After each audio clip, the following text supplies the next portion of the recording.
에르다 샤워 영상에서 반, 반 모라겔이 왼쪽으로 가서 오른쪽에 있는 몬스터를 잡지 못하는 상황이 생길 수 있는데요. 여기서 하울링 게일을 사용해 주시면 오른쪽으로 깔끔하게 지나가는 걸 지금 정말 설치해 주세요. 여기 로 가서 빛의 왼쪽에서 빌드 반복 쪽에서 진행합니다. 여기가 맵이 넓은데 윈부한텐 정말 좋아요. 왼쪽에 에르다 파운틴 설치하시고요. 오른쪽 2층에서 몬스터를 잡을 수가 있어요. 단계 6에서 진행합니다. 왼쪽에 에르다 파운틴 설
1991. Birds and people are living together in seemingly perfect harmony. Until one day, a young man catches fire. This is Phoenix.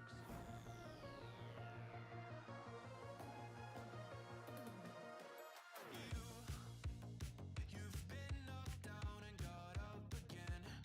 In a corner, you're surrounded, no defenders. You've hid your fury and kept it in. But it's time now, you ignite and turn to embers.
Here's how you unlock the full potential of Fertile in 60 seconds. Get a square top lead like this. Add some hypersauce to make it full. Add a harmony layer, and by the way, this is the same sound as your top lead.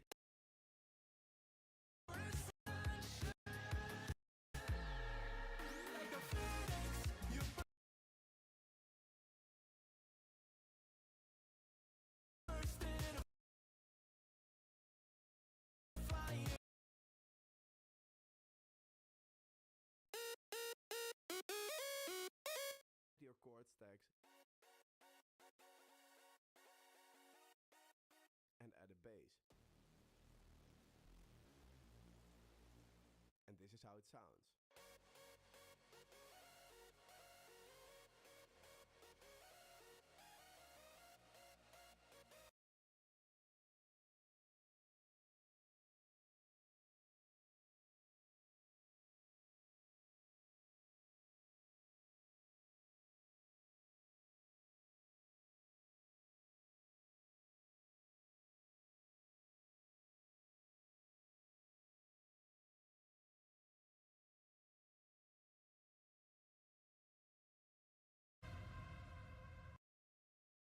This idea started with Patreon. Like, I did a...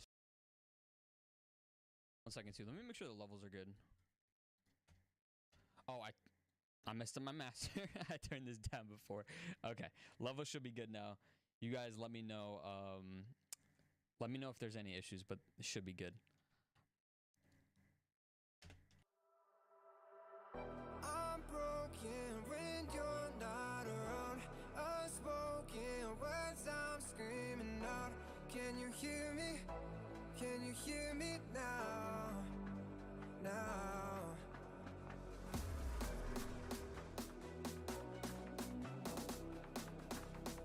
Words I'm screaming out.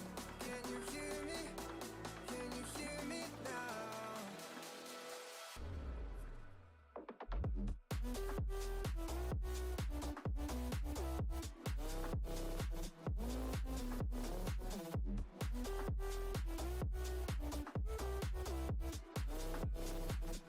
Can you hear me?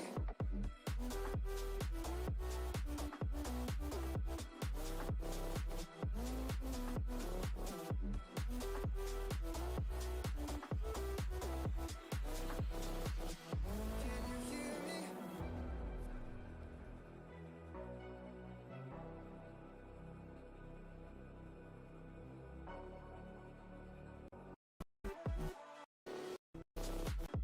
Here and start rapid firing them.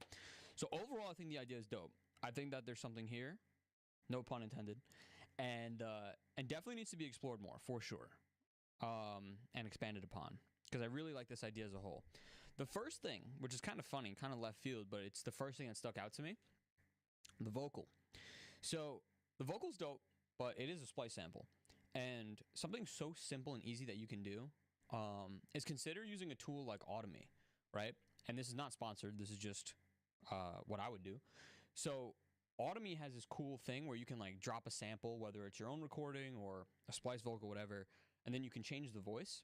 And I think if you're going to use a splice vocal, like finding ways that you can tweak it so that it's sounding different is one of the strongest things that you could do, because you know you want it to have some kind of unique flair. And I think that using splice samples is amazing. I like to do it too, but especially now with how many powerful tools there are, like Automate, you can completely switch the vocal, like the voice, and make it feel fresh and make it feel like your own. So that's like the first thing that I would do, just so it doesn't have that kind of like, oh, it's a splice vocal kind of feeling. But I think the melody and everything of the vocal works really well in your track. So I think it's just a matter of messing around and trying to switch the voice up. I think that's a cool idea. I really like the arrangement too. I like how fast everything kind of progresses here. Now. I'm broken when you're not around. I saw in the chat you said you wanted to maybe redo the breaks. I think the only part that needs to kind of be redone is this little breakbeat, big synth kind of section. But the main kind of chords and that Medusa-ish house bass that's in there I think sounds super dope. Like I would 100% keep that. now.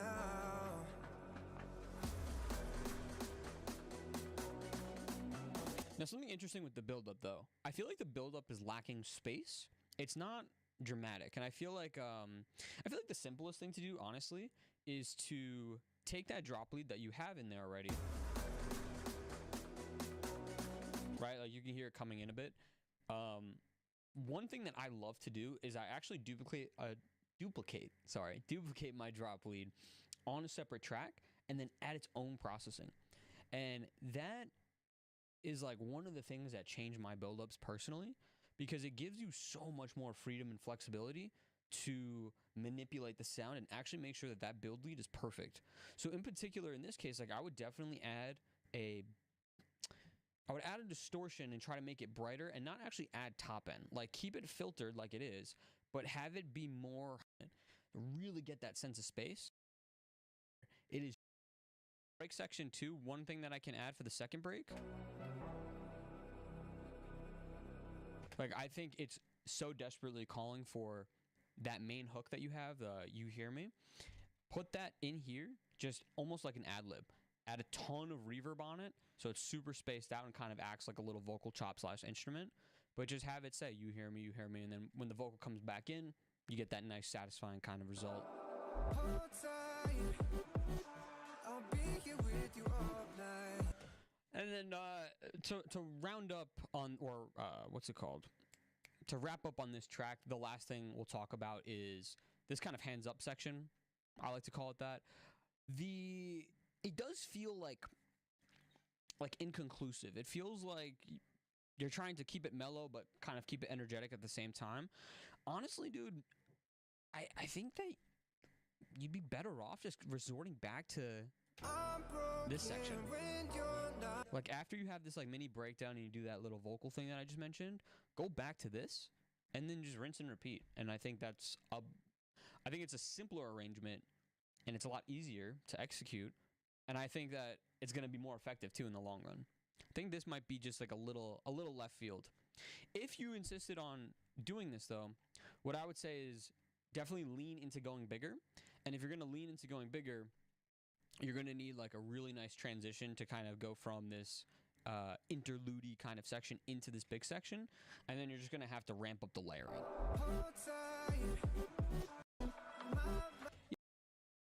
Really good. I don't really have any like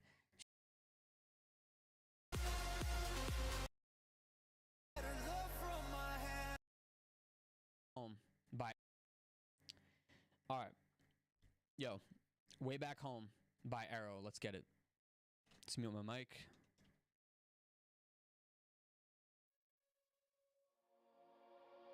Time stands still. I tried to cope with you away, lost in dreams. Will your memory will stay? Tell me, why did the tide wash away what we planned? All the tales we had. In the darkness, the wind scattered love from my hands. Promises once told. I wanted to give you all, but I never let you go. If I could carry all your problems, I would never lose my hope. When the light begins to fade and we're feeling so alone, we can hold on to tomorrow. We can find our way back home.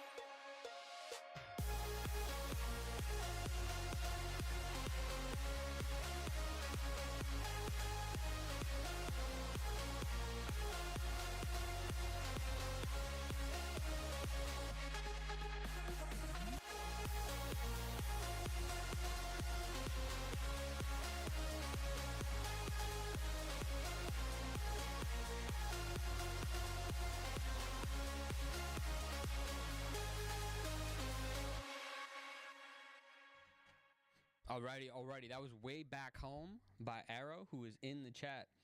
Arrow, this is dope, man. So I've got a few thoughts, a few immediate thoughts again. I like to just try to rapid fire while they're fresh in my head. Actually, let me try that. Let me try to rapid fire, and then we can go back and talk about each one. Number one, not a big fan of the vocal. I gotta be honest. I don't know if that's an original vocal, if this is a remix. I would just. That's the first thing I would think about changing is the vocal. The drop leads are actually pretty sick. I think that you can process them a little bit differently so that they're a bit cleaner and clearer. The melody is really strong, except for like certain parts. I feel like you're kind of going a little bit off course, but I feel like there are so many good motifs in this melody that you can just simplify a little bit and the melody becomes like 5x stronger. And I think the break also, same kind of situation as the drop leads. I feel like you have a lot of nice elements, but I feel like you're going way too heavy on the reverb, and it's kind of giving everything this like washed out feeling, and it's not I don't know how to say it. It's not like a desirable effect, because if everything is super pushed back, it kind of just gives you like a weird quality. Like it almost cheapens the sound, actually. That's a good way of putting it. Like you have the strings and the guitar and some of these other sounds. And when you put like so much reverb, it literally cheapens it and makes it sound suboptimal. So those are kind of like my main talking points. Let's start with the break though. So, you know, coming into this track, Time stands still. I tried to cope with you away. like, so it sounds like to me you've got like a pad and string combination. Dude, to be honest, if you just went for very simple strings and kept them relatively dry and you voiced them where they actually have like a bass note as well, that would sound great, you know? What happens is like, and also I need to, this is so unrelated, but this is kind of driving me crazy. 1 second. I'm so sorry. This is like, this is my OCD. Hold on. I don't know. My FL Studio got reset when I was setting up my stream, and this looks so weird. Where's my button width? There we go. I'm sorry.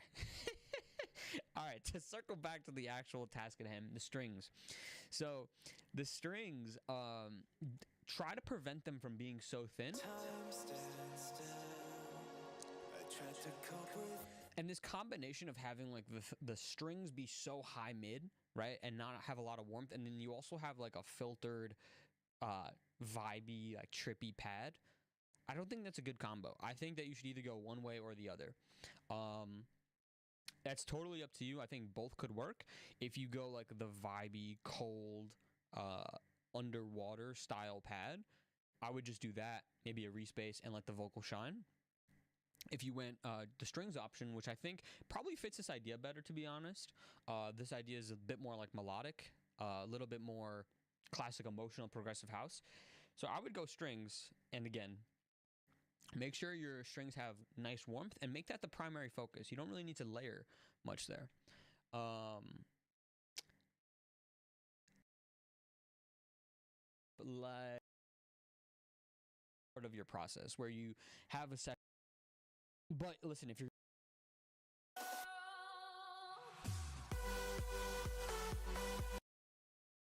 style of music are the drop. Social media, YouTube community, very little sidechain. I feel like nothing's grooving. Everything's kind of like on each other's toes. The drum, or the kick, let me listen one more time. It's honestly hard to hear if it's even a good kick because lack of sidechain. But I think the kick is good.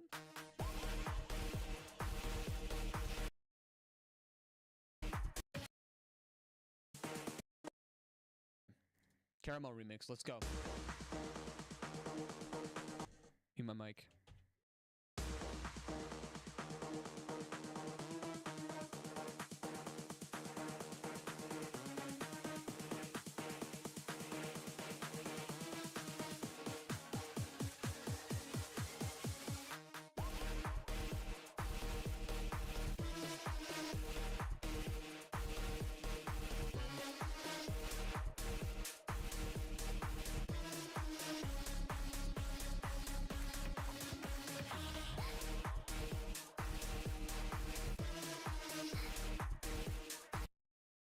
Yo, this has so much potential, actually.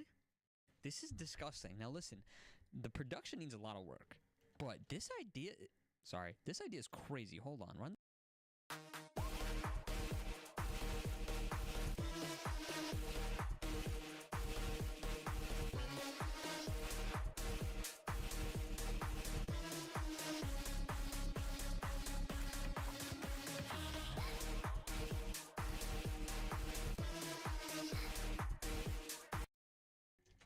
Yo, Harry, I fuck with this dude.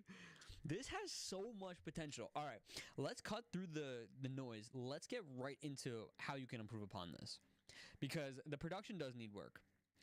The most immediate thing is there's no sidechain, or there's like very little sidechain. I feel like nothing's grooving. Everything's kind of like on each other's toes.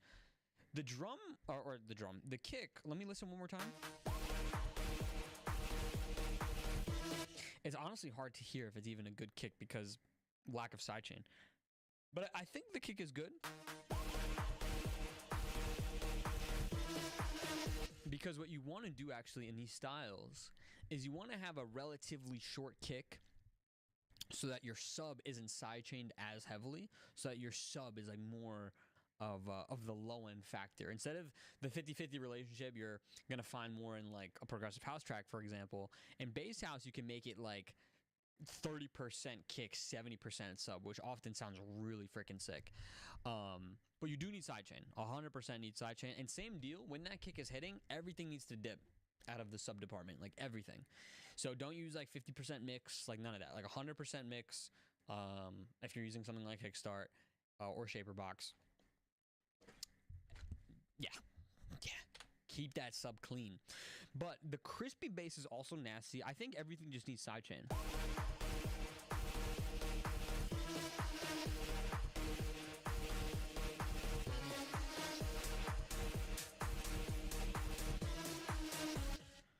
I love that main synth.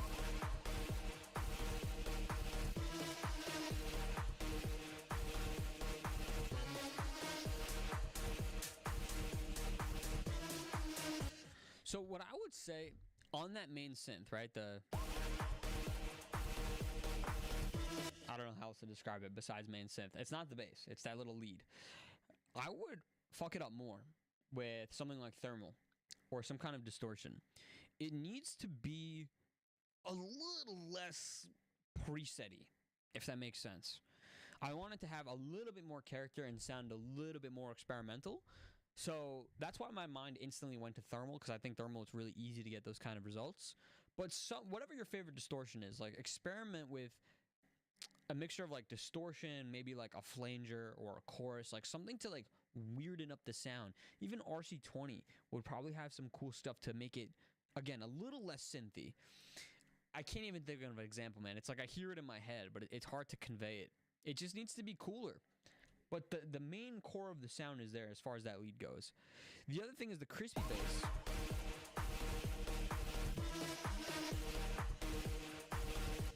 There are moments where I feel like it's ending too quickly, the bass. Like right there, I feel like it should be like dun dun dun dun dun dun.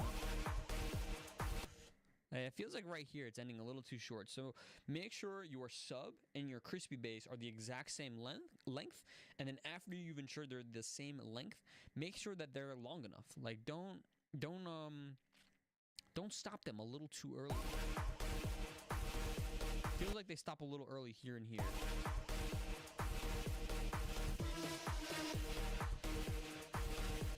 Okay.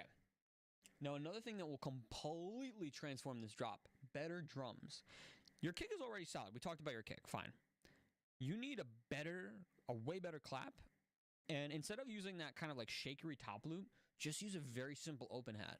Like definitely listen to like Knock 2, for example. If you listen to his drums, at least in the first half of the drop, they're usually super simple. It's usually just kick, clap, open hat. But they're executed to perfection. So make sure that... Yeah, the clap, it feels like a dark filtered clap. Instead, it should be like really bright and in your face, because this is the drop, right? And you have this really crazy synth already. So the clap should be really nice, crispy, smacking in your face. The hi-hat, or lack thereof, you've got like, I hear that little loop. But I just don't think a shaker loop fits this. simply. I think instead that would work better for the second half of the drop as like an accessory top loop. But I think if you just had the offbeat hat, I think that'd be way better. If you wanted to almost take like a techno approach where you wait 4 bars before you introduce the hat, that's fine. Even if you do that though, I think it can be a better hat than this one. This one feels a little too pokey, and it's a little short.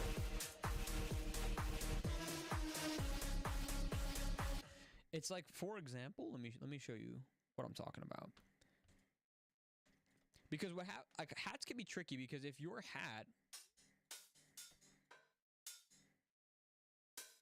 sorry, hold on, let me just pull up an example first.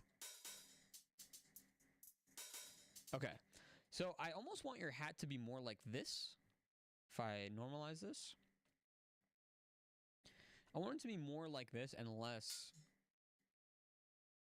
like this. And to be honest, your hat kind of, to me, it sounds more like this. How do I do this? Hold on. I got to do some Frankensteining real quick. I'm trying to point out that your hat feels very transient forward. And it feels like the body of the hat is super quiet in comparison. I don't know. This is my half-ass rendition. It sounds like this to me. I want it to just be a little bit more even, where the transient and the tail are a bit closer together. Now, do not try to compress your hat. That's not the move. I think just find a better hat. And definitely like listen to Knock 2 and listen to how incredibly loud the hi-hat is in Knock 2's music. But it's so important. Like, it plays one of the most important roles in the drop. So definitely take a listen there. But dude,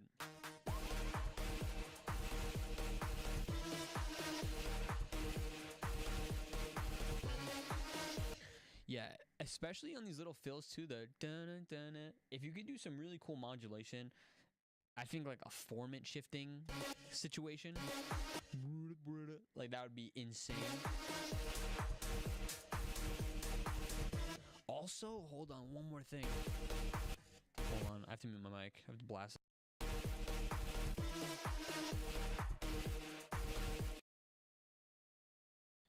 Okay, another huge thing. Do not, I repeat, do not, under any circumstance, put a drone that you would make in Progressive House in a dark drop like this. It almost always never works. If you're going to use an energy drone, which really I don't think you should unless it's a very specific kind of drop. But for a drop like this, you need less stuff going on, right? That's what kind of gives it the feeling of like a bass house or an aggressive club drop. If you start filling it out too much, you're going to lose that integrity. But it sounds like, in a way, hold on, stick with me for a moment. It sounds like a drone kind of like this in your drop. Meaning, it's a drone that you would put in like the verse of a song or something for spaciousness. You don't really want to put those in aggressive drops like this. They just simply don't work. It just simply does not work. And instead, it actually does more harm than good. It starts to make your drop feel, I would say, less energetic. It makes it sound strange. I don't know how else to put it, guys. It makes it sound a little strange. So actually removing that will also help it make it feel a bit more bass housey, a bit more club focused, which I think is going to help you out tremendously. But dude, you've got something here. And especially with how poppin' Caramel is right now, a lot of potential. Like, I could totally see like DJs playing an idea like this, right? Like a bass house, more aggressive version of Caramel. I would play it. I played the OG version live, and I thought it went off. But playing a version like this would be incredible, so long as it's executed correctly. But Brother Harry, you got something there, man. Good stuff. All right, next up, we've got Neon, who's in the chat and also got pinned. Neon's got a bunch of cool quips. Today, he came up with no sizzle, all drizzle. Last time, he came up with super saw lasagna. I'm gonna hire this guy, and he's gonna come with my analogies now. Okay.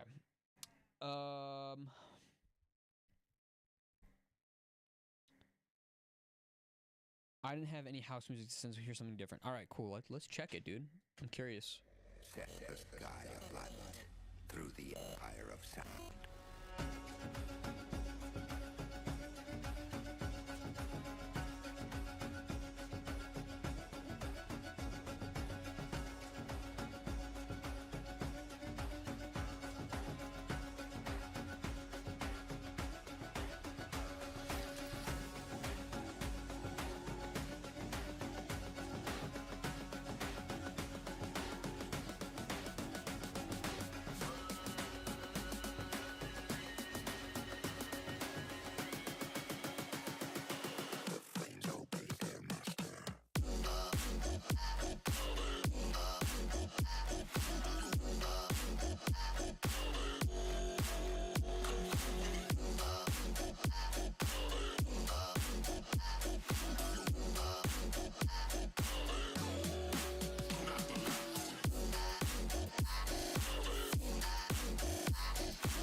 I dig this, dude. This is super unique. Hold on, hold on.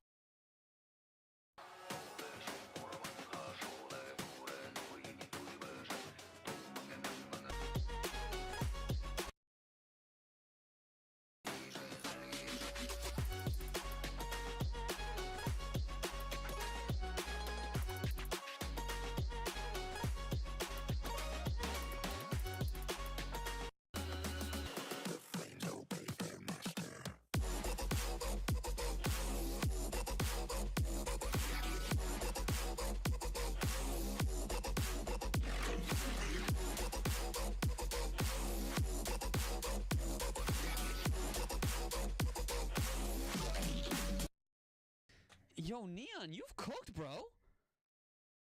This is crazy. Neon. I think I like the second drop better.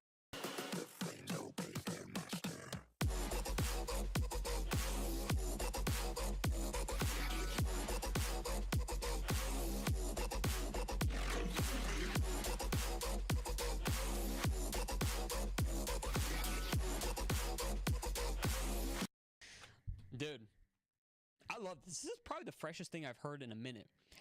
It feels super unique. It's almost like, it reminds me of like old Dylan Francis, like the Moombahthon era. This is dope. Okay, so I have like one major thing, honestly, that I want to hear. I want to hear a fatter low end, personally. I feel like you're missing some harmonics in the main bass. No, listen, let me preface with this. Time out, time out. This is obviously fire, right? I'm talking about things that I would like to hear personally as a fellow nerdy producer that I think would improve upon this idea. I would love to hear the bass in this drop, the sub, have a bit more growl and a bit more like oomph behind it. It feels very like one note as far as not actually the MIDI, but I'm saying the sub. It feels like just a very clean sub, which, to be fair, it sounds powerful like on my sub, but like the actual bass portion sounds like it's missing some frequencies. So one frame that I like to use is I like to think everything below 80 hertz is sub, everything from 80 hertz to 250 hertz is bass, right? I didn't make that up, by the way. I just stole that from Parametric EQ. So everything, FL Studio says everything below 80 hertz is sub, everything from 80 to 250 is bass. Now, that's not gospel, but all that does for my brain is it just tells me, it allows me to figure out like what sound should go where when layering. So specifically, the sub that you have right now can stay, but you need a bass in there. You need a sound that's playing from 80 to 250 hertz that gives it that like cojones feeling. You want it to have some fucking weight, bro. Like, hold on.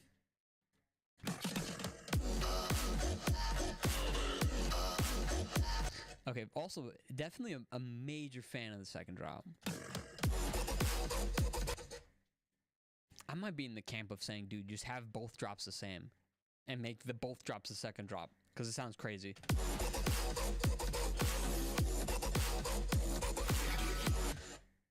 Think about this. You want it to be almost big roomy. Not quite, because that obviously would sound a bit strange, but you know how big room kicks have a lot of overdriven low mids where you get that boom boom feeling? Look, hold on. I might actually have the Thunder kick, because when I was a kid, I was obsessed with that track. And I sampled it, but I don't know if I'll have it still, because that was a very long time ago. I don't think I do. Alright, we can use a different kick.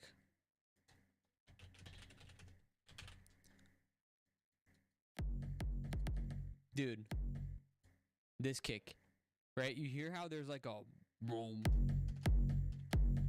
You kind of need something in that universe layered in this drop, and then you're off to the races. Because what you have to keep in mind with at least this style of music, the kick and bass relationship is going to be different, right? So the kick and bass, it's going to be more like the kick is just the initial punch, and then all of the feeling is coming from the sub. And because your kick is more just like a transient and there's not actual weight there, basically you need to pay more attention to your sub.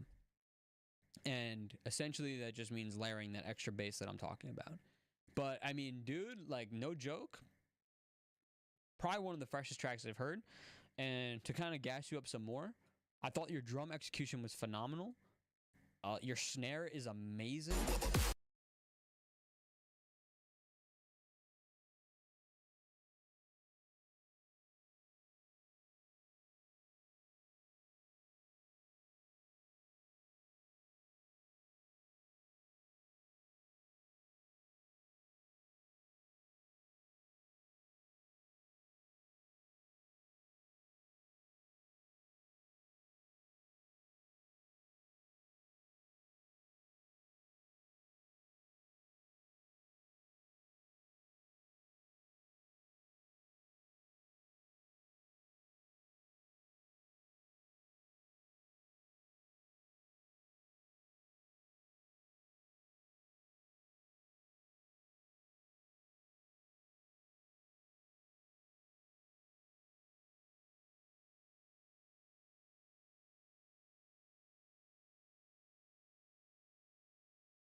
이때가 사실 갱플이 제일 재밌었는데.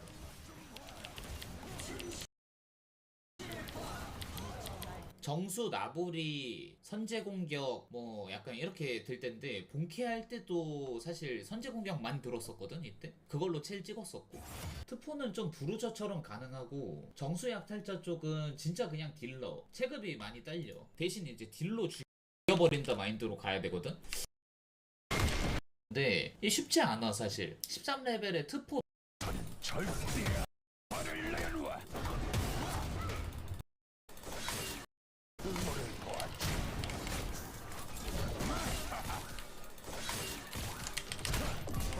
여보세요. Q 스킬 한번 피한 게 좋았네.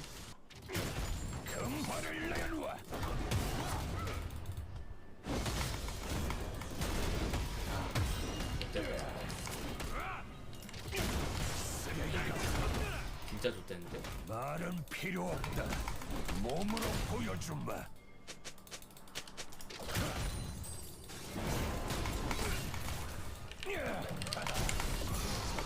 휴! 와우. 근데 이제 이 라인을 어떻게 미느냐. 이게 이제 저의 가장 큰 숙제인데요. 그냥 뭐 한 웨이브 정도 포기하자.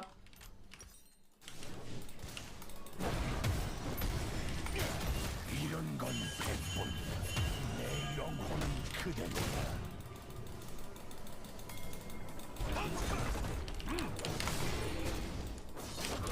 폭탄 세례를 받아라.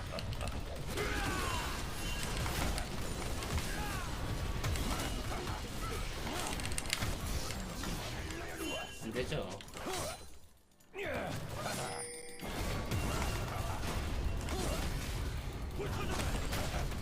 아니 근데 왜 벌써 단단한 거 같지 그 상태가?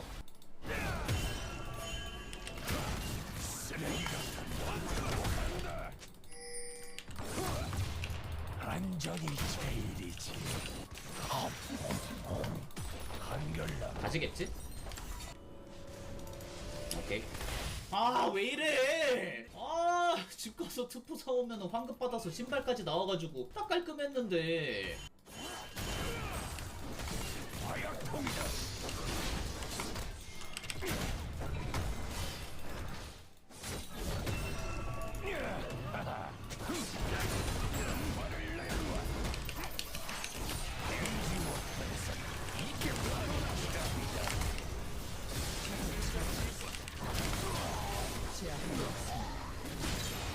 근데 이게 교환이네. 이게 교환이라는 게 좀 억울하긴 해. 다행이다 그래도.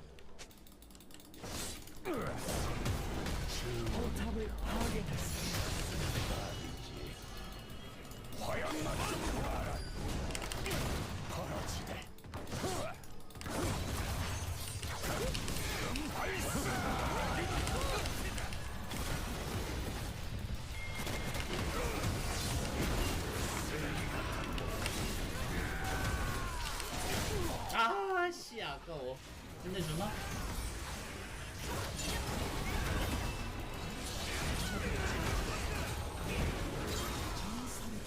나이스.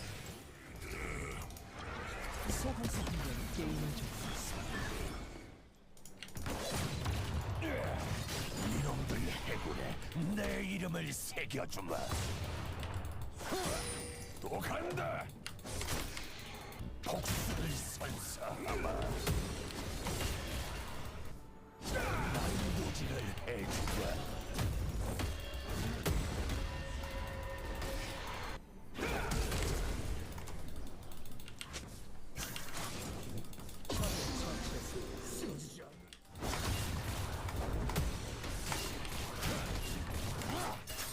타올라라. 가차없이 쳐다남아.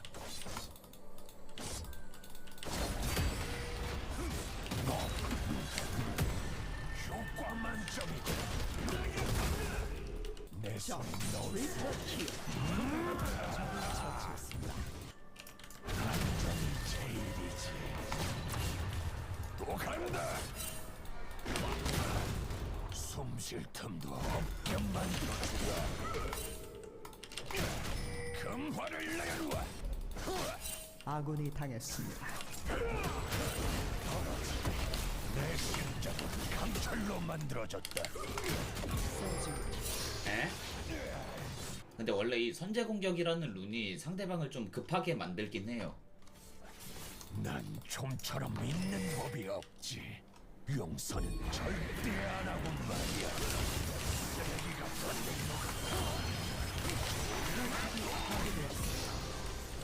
적을 처치했습니다. 적을 처치했습니다.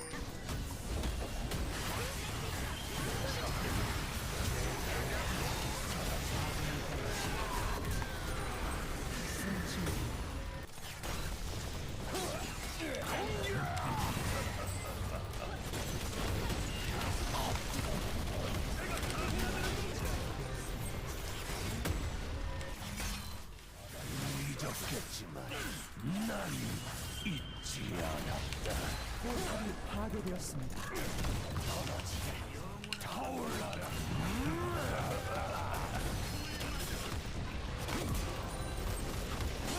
적을 처치했습니다. 쓰레기 같은 놈.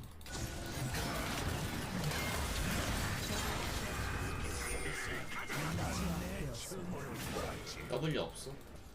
또 간다.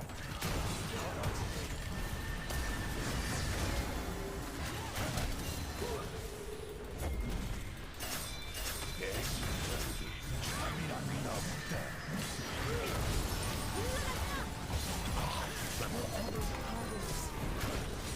적이 식사해 중입니다. 적을 처치했습니다.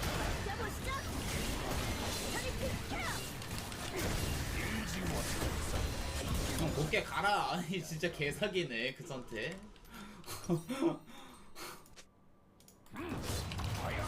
이게 안 맞아. 아니 첫 화약통이 왜 안 들어가 이거? 아군이 당했습니다. 살펴야지.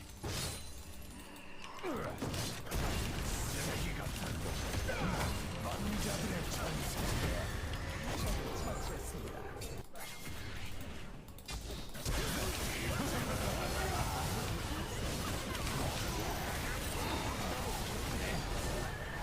아군이 당했습니다. 소환사관련 게임을 정리했습니다. 패배. 야 아트 8000딜은 좀 그렇지 않나?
한국과 북한을 제외하고 공용어로 한국말을 쓰는 유일한 지역, 이곳은 조선족의 도시 연변입니다. 조선족은 이렇게 시작됐습니다. 19세기 말 한반도에 찾아온 가뭄과 일본의 식민지화 때문에 여러 조상들이 삶의 터전을 잃었습니다. 당시 국경은 지금처럼 굳게 막혀있지 않았는데 식량이 조금 더 있고 땅이 넓고 세금과 감시가 비교적 느슨했던 만주 지역은 그들에게 마지막 선택지였죠. 그렇게 조선인들은 연변으로 모여 마을을 만들어 갑니다. 그 후 국공내전에서 승리한 중국 국적입니다. 당시에 찾아온 가뭄과 일본의 식민지화 때문에 여러 조상들이 삶의 터전을 잃었습니다. 당시 국경은 지금처럼 굳게 막혀있지 않았는데 식량이 조금 더 있고 땅이 넓고 세금과 감시가 비교적 느슨했던 만주 지역은 그들에게 마지막 선택지였죠. 그렇게 조선인들은 연변으로 모여 마을을 만들어 갑니다. 그 후 국공내전에서 승리한 중국 공산당은 하나의 중국을 목표로 세력을 정리했고 언어와 문화가 다른 이들을 제도 안으로 묶기 위해 연변 조선족 자치주를 공식적으로 세웁니다. 이는 이들에게 언젠가 한반도로 돌아갈 조선인이 아닌 중국 국적의 인민이라는 정체성을 심기 위해서였죠. 후손들은 세대를 거치며 자치권, 교육, 간부 자리 등을 부여받았고 학교, 군대 선전을 통해 우리는 중국 국민인 조선족이다 라고 배우게 됩니다. 남한이나 북한이 뿌리라는 생각은 그렇게 서서히 사라지게 되죠. 하지만 지금도 조선족의 절반은 김, 이, 박 같은 성씨를 쓰고 연변 어디를 가도 한국어, 아니 조선어가 자연스럽게 들립니다. 남한, 북한, 중국의 문화가 섞여있는 유일한 곳, 뿌리는 같았지만 서로 다른 길을 걷는 사람들, 조선족의 땅 연변으로 가보았습니다. 연변에 가기 위해 베이징 다신공항에 도착했습니다. 근데 여기 신기한 게 있더라고요. 이거 광저우에 있다는 건 봤는데 이게 얼굴을 스캔해가지고 이 사람이 어떤 항공편을 타고 가는지를 알려줘요. 제가 지금 여기 북경에 있고 연변 옌지시로 간다는 거를 알려줍니다. 지금 11시 55분인데 2시간 있다가 이걸 타는 거예요. 길까지 알려주네. 좀 무섭지 않나요? 얘네는 이제 내 얼굴로 다 학습을 했어요. 이 얼굴의 인간이 무슨 지하철을 탔고 어느 항공편을 타고 어디로 가서 또 뭘 했는지를 다 기억합니다. 무서운 일이죠. 도착을 했습니다. 오, 여기가 그 영화에서만 보던 연변입니다. 뭔가 북한에 온 것 같아요. 신기하다. 도착 출구. 엔젤리너스가 아니라 엔젤리스 커피네. 엔젤스 커피? 뭔가 짝퉁인가? 뭔가 공항치고는 규모가 크진 않습니다. 우리나라의 큰 버스터미널? 뭐 그 정도 사이즈인 것 같아요. 저기 위에는 또 럭키리아가 있네? 뭐 롯데리아랑 관련이 있는 건가? 밑에는 엔젤리스 바로 위에 있었네? 이 폰트랑 전광판 색깔도 그렇고 이 모양이 완전히 그건데? 롯데리아 그건데?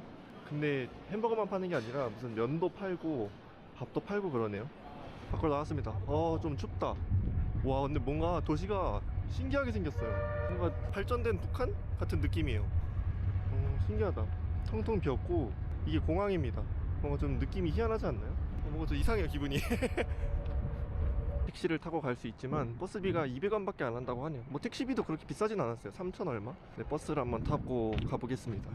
검색을 해봤는데 원래 연길 공항 안에 그러니까 연변 공항 안에 있는 엔젤리스와 럭키리아는 원래 롯데리아와 엔젤리너스 커피였다고 합니다. 근데 그게 우리나라에 사드가 배치된 이후에 관계가 나빠지면서 연변의 프랜차이즈 매장들이 철수를 했다고 합니다. 그러면서 남게 된 게 럭키리아랑 엔젤리스 커피라고 하더라고요. 노인 우선인데 로인 우선이라고 적혀있네요. 여기도 북한처럼 그 두음 법칙을 적용시키지 않나봐요. 느낌이 진짜 묘해요. 정말로 북한 온 것 같은 그런 기분입니다. 버스라고 안 적혀있고 버스라고 적혀있네요.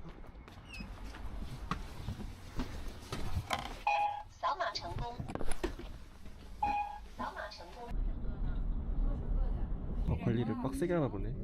저기 발 막히면 큰일 나겠다. 내렸습니다. 여기 와서 제일 좋은 거는 제가 초등학생 때 한자 배우고 안 배운 지 한 20년 됐으니까 이 한자 다 까먹었거든요. 저는 한자를 번체로 배웠는데 여기 다 간체로 쓰더라고요.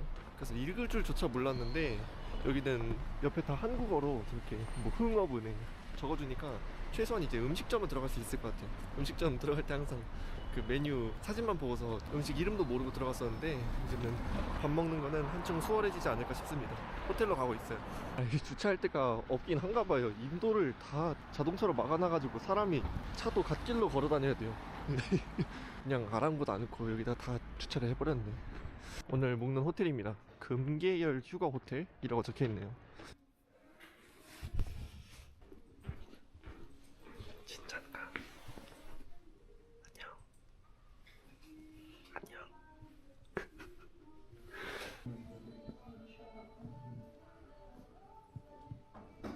부장 가나요? 진주 목걸이도 하고 있어. 목도 깔끔하고 좋은데요? 저는 509호입니다. 짜잔. 짠. 오호. 엄청 깔끔한데요? 방이 막 엄청 넓진 않은데 컴팩트하고 좋다.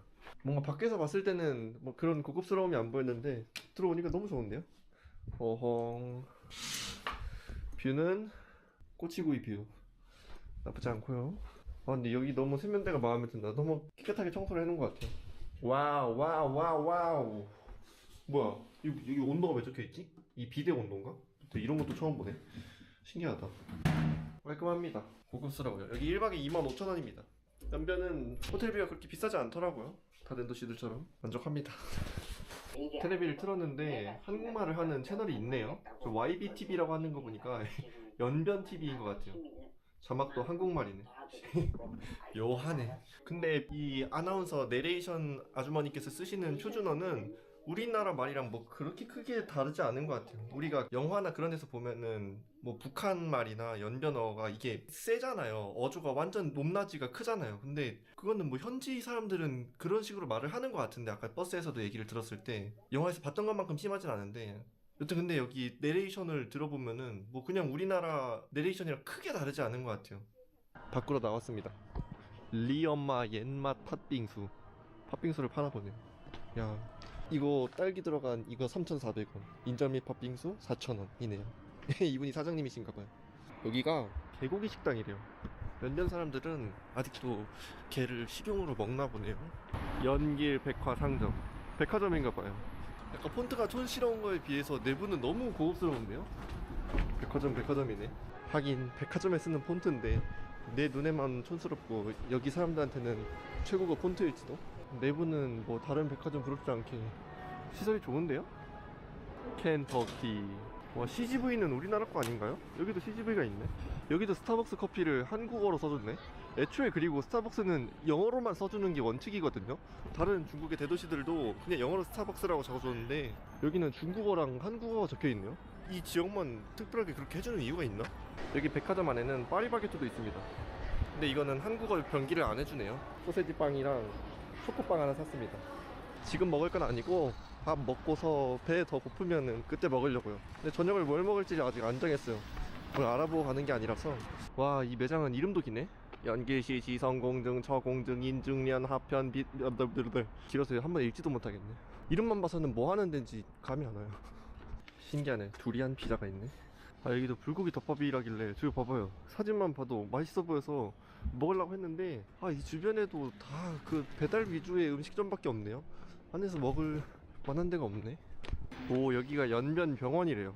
근데 저기 뇌졸중이라고 적혀있네요. 뇌졸중인데 여긴 다르게 표현을 하는 건가? 아 찾아봤는데 뇌졸중이 맞대요. 여기 연변에서도. 여기 중국에서는 저런 커다란 병원도 마찬가지고 이런 공식 포스터나 뭐 건물에 붙이는 그 중요한 문구 같은 것도 그 검수를 잘 안 하더라고요. 오타가 진짜 많아요. 와 여기는 소학교라고 적혀있는 거 보니까 초등학교네요. 초등학교인데 규모가 엄청 크고 되게 멋있게 생겼어요. 주변에 있는 그 어떤 건물보다 멋있게 생겼네. 학교 다닐만 하겠는데? 나 초등학교 가? 는 농담이고요. 야 원할머니 침투력 뭐냐? 중국까지 와버렸네. 한명이요. 결국 원할머니의 마력에 이끌려서 들어오게 됐습니다. 여기 반반 보쌈이랑 밥이랑 같이 나온대요. 그래서 이거 하나 시켰고 원할머니 막걸리가 있길래 무슨 맛인지 궁금해가지고 연변 맛이려나? 아니면은 서울에서 만든 원할머니 막걸리 그대로 보내줬을려나? 한번 맛을 한번 먹어보겠습니다. 저는 그걸 먹어보고 싶어요. 아우 너무 추워가지고 입이 꼬였는데 그래도 북한이랑 가까우니까 북한과 관련된 음식들이 많을 거 아니에요. 그래서 북한 술을 먹어보고 싶습니다. 이것도 그거였으면 좋겠는데 아닐 가능성이 높죠. 원할머니가 한국 브랜드일 테니까. 오 이거 북한 술 맞는 것 같아요. 옛날에 그 제가 세계여행 처음 갔을 때 북한 식당에 가봤거든요. 그때 먹었던 막걸리 맛이랑 비슷해요. 근데 거기다 설탕을 많이 넣은 것 같은 맛? 이 맛이 근데 막걸리가 확실히 다르거든요. 북한 술이랑. 아 뭐랄까 좀 부패한 요구르트 맛? 요구르트 맛있잖아요. 근데 좀 부패해서 맛이 좀 이상한 것 같은데 싶은 맛이에요. 정확히 그 맛이에요. 맛있습니다. 음식이 나왔습니다. 족발이랑 보쌈 반반이고 밑에 불을 넣어주셨어요. 그래서 계속 따뜻하게 먹을 수 있을 것 같습니다. 뭐 여기 쌈채소도 있고 뭔가 막걸리도 북한 스타일인 거 보니까 이 족발 보쌈도 연변식이 아닐까 싶습니다. 쌈장 색깔이 좀 많이 어둡죠? 이게 뭔가요? 미역인가요? 진짜 엄청 짜요. 아, 여기 있는 원할머니 보쌈은 다른 보쌈인가봐요. 로고도 다르게 생겼고, 우리가 먹는 보쌈은 서울에서 시작한 건데 여기는 저기 연변에서 시작했다고 적혀있습니다. 1999년부터. 어떻게 이렇게 우연히 일치가 있을 수가 있나? 그러면 이 보쌈은 더더욱 연변 맛이라는 거네요. 투박해요. 족발과 보쌈이. 특히 이거 봐봐요. 비계도 많고 썬 모습도 좀 투박하게 생겼고, 근데 뭐 맛이 크게 다른지는 잘 모르겠습니다. 이것도 맛있어요.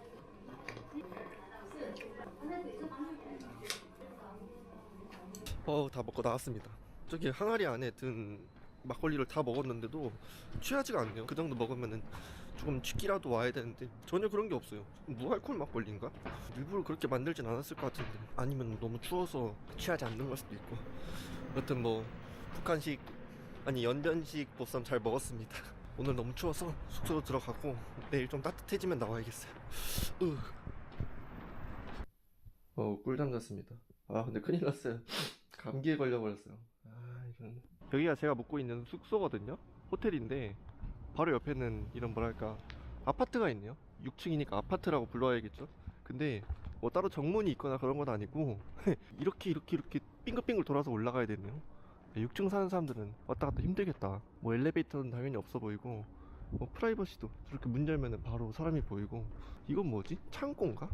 아니면 옛날에 쓰던 공용 화장실 그런 건가? 여튼 이렇게 생긴 집은 처음 봅니다. 대약방? 이거 아마 약국이겠죠? 코감기 약을 하나 사야겠어요. 아, 갑자기 감기 걸려가지고. 안녕하세요. 코감기 약. 비엔나? 咳嗽，感冒咳嗽。 조선말이 안 통하다 보네. 번역기 써야겠어요. 이게 다 어딜 가나 통하는 건 아니구나. 콧물이 많이 납니다. 코감기 약을 주세요. 감기? 네. 네, 코감기라고 안 하나요? 고감기. 네. 아니, 조선족 맞으셨는데 제가 말을 이상하게 했나봐요. 못 알아들으셨네. 코감기라는 말이 없나봐요. 옆에 계신 분이 조선족 아저씨였어요. 继续 감사합니다. 感冒，这咳嗽。 아니, 통도 크시네. 뭐 감기약이 24개나 들어있어요. 이렇게까지 많이 필요 없는데. 와, 어제 왕 씨발 마사지에 이어서 리 씨발 수리까지 있네. 연배는 생각보다 좀 무섭습니다. 아, 그리고 저분이 리 씨잖아요. 여기가 김 씨, 이 씨, 박 씨가 우리나라처럼 거의 50%를 차지한다고 합니다. 조선족 안에서. 그러니까 여기 사는 조선족의 50%는 우리나라처럼 김 씨, 이 씨, 박 씨의 성을 갖고 있다고 합니다. 저기도 간판이 맵고 괴이한 오리라고 적혀있네요. 아니, 저렇게 간판을 무섭게 지으면은 사람들이 오나? 아니면은 그냥 중국어로는 별로 이상하지 않은 간판인데 한국어로 번역했을 때만 이상한 건가? 괴이한 오리? 이건 좀 귀엽네요. 빵의 마음속 말이래요. 빵도 다 생각이 있다, 이 말이죠. 동백 쇼핑 광장이라고 적혀 있는데 규모를 봐서는 백화점이 아닐까 싶어요. 한번 들어가 볼게요. 뭐 신발이나 가방, 옷 같은 걸 주로 파네요. 백화점의 형태를 띠긴 하는데 안에는 뭔가 좀 시장 같은 뭐 이런 메이커 없는 그런 신발들을 파네요. 위층에서 파는 것들도 다 의류네요. 백화점이라기보다는 아울렛이라고 부르는 게 맞는 것 같아요. 가격은 하나에 2만원에서 3만원 사이라고 적혀있네요. 요거는 16,000원짜리 신발이래요. 여성용 신발인 것 같은데. 근데 여기가 오래된 시장 근처라서 그런지 대부분 다 어르신들밖에 안 보여요. 젊은 사람들은 안 보이고 어르신들이 나와서 이런 것도 나와서 파시는 것 같고, 주로 길거리 음식이나 생활용품 그런 것들을 파시네요. 좀 더 도심 가까이로 가보겠습니다. 그러면 젊은 사람들이 더 나올지도. 여기도 중국의 다른 도시들처럼 초록불인데도 그냥 자동차가 지나다니네요. 여기 연변에도 이런 표어가 많이 있어요. 중화민족은 한 가족이므로 함께 중국의 꿈을 이룹시다. 여기가 원래 옛날에 조선 사람들이 올라와서 살았던 데였잖아요. 근데 전쟁이 끝나고 우리나라로 다시 돌아오려고 하는 사람들이 있었는데 여기서 제도적으로 관리직도 주고 일자리도 주고 하면서 묶어두고, 또 교육적으로 또 여기는 엄연히 중국이다, 우리 조선족은 한반도로 언젠가는 돌아가야 할 사람이 아니라 계속 중국에서 지내야 할 중국 사람이다라는 걸 교육적으로 계속 강조를 하면서 사람들한테 뭐 저런 표어든 학교에서든 계속 이렇게 얘기를 해줬다고 합니다. 그래서 여러 세대가 지나면서 사람들은 이제 조선족은 어디 한국으로 돌아가야 할 우리 남한 뿌리 혹은 북한 뿌리의 사람들이 아니라 계속 당연히 죽을 때까지 중국에서 사는 거고 내 후대도 중국에서 살아야 하는 중국 사람이다라는 게 당연하게 이제 박혀있대요. 그래서 뭐 자신의 뿌리에 대해서 그렇게 신경 쓰지 않는다고 합니다. 내가 중국에서 태어났고 중국어 쓰고 있고 뭐 가끔 조선말 쓰는 정도지 나는 언젠가 한반도로 돌아가야 할 내 뿌리를 찾아서 돌아가야 할 사람이다 라고 생각을 거의 안 한다고 합니다. 그래서 뭐 북한까지 가서 일을 하는지는 잘 모르겠는데 남한까지는 와서는 많이들 일하고 돌아가신다고 해요. 코로나 전까지는 지금도 우리나라에서 일하시는 분들이 한 수십만 명 되고 코로나 전에는 더 많았는데 코로나 이후로 길이 끊기면서 많이 줄었다고 합니다. 요즘 다시 코로나가 잠잠해진 지 좀 됐으니까 일하시는 분들이 많이 늘었겠죠. 아까 있었던 곳은 연변 동시장, 여기는 연변 소시장입니다. 아니 서시장. 이 건물 앞에는 오히려 더 휑해요. 근데 안에는 먹을 게 많다고 하더라고요. 뭐 짜장면 같은 것도 팔고 감자전 같은 것도 팔고. 아까와 다르게 여기는 들어오자마자 뭐 신발, 의류가 아니라 그 한약재 혹은 음식에 들어가는 그런 재료들을 많이 파네요. 그래서 들어오자마자 그 향신료 냄새, 고추장 냄새가 확 나요. 수산물 시장도 바로 옆에 있고. 이게 시장마다 다 특색이 다르구나. 여기 북한 술 있어요? 아, 조선말 못하시는구나. 아,谢谢.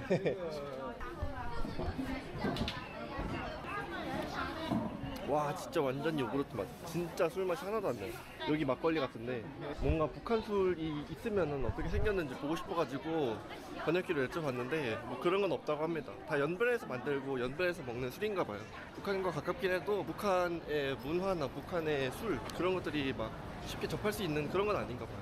여기에도 한국어 국기가 붙어져 있어요. 그 사람들이 말하는 거는 이 북한의 어조에 확실히 가까운데 이런 물건 같은 거는 한국의 것들을 많이 수입을 하고 문화는 오히려 좀 남한 쪽에 가까운 것 같은, 말만 좀 북한에 가깝고 어쨌든 다 베이스는 중국인 것 같아요. 길거리 뭐 저런 색깔이라든지 길거리에 있는 표어들 그런 것들 보면 확실히 중국은 중국이다.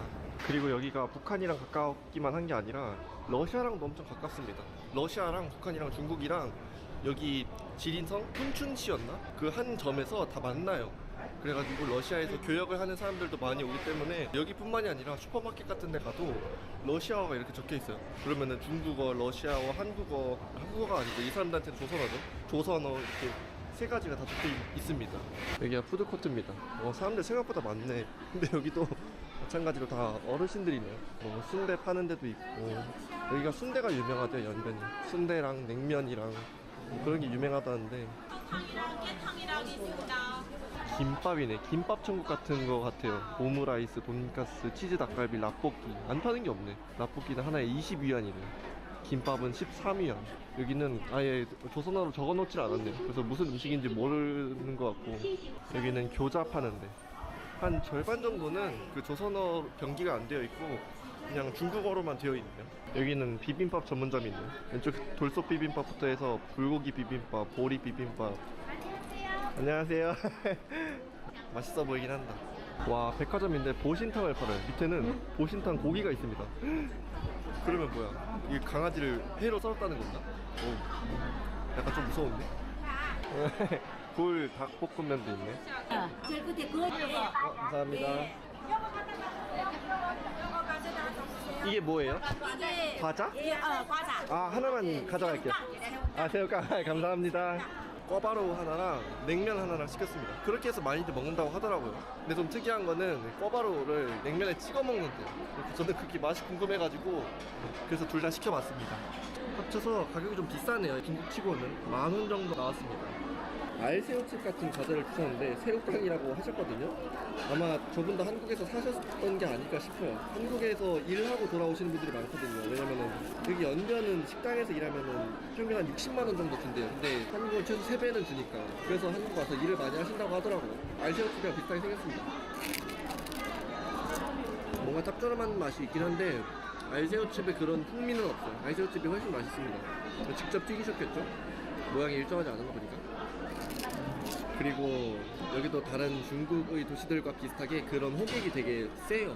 그러니까 이런 푸드코트는 사실 손님이 돌아다니면서 알아서 뭐 먹고 싶은 거 먹든 말든 가만히 냅두잖아요. 근데 여기는 눈 마주치면은 이렇게 맛있어요 하면서 막 호객을 하세요. 그래서 메뉴 고를 때 부담스러워가지고 저기 멀리서 이렇게 찡그리면서 이제 메뉴 확인하고 그랬어요. 왜냐면 너무 가까이 가면은 자꾸 먹으라고 하시니까 안 먹으면 죄송하잖아요. 그래서 멀리서 확인하고 그랬습니다.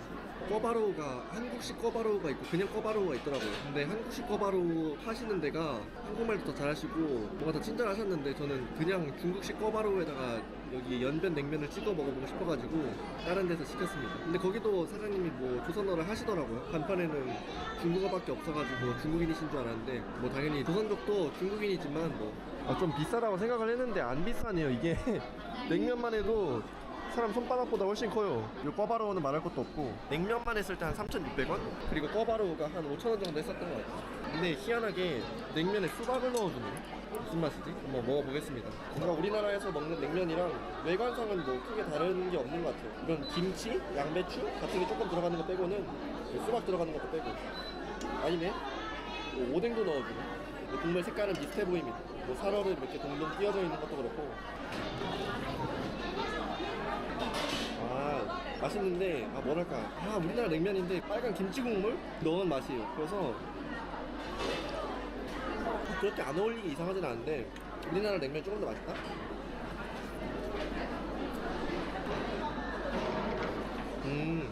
면 식감이 되게 독특해요. 밀크티에 나오는 펄?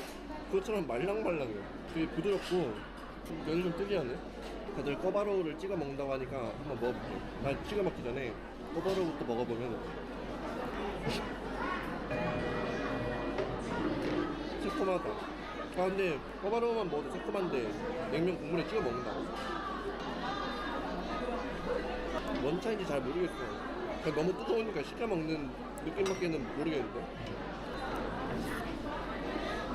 이 꿔바로우가 신맛이 얼마나 센지 이 냄새를 맡아도 막 기침 날 것 같아요.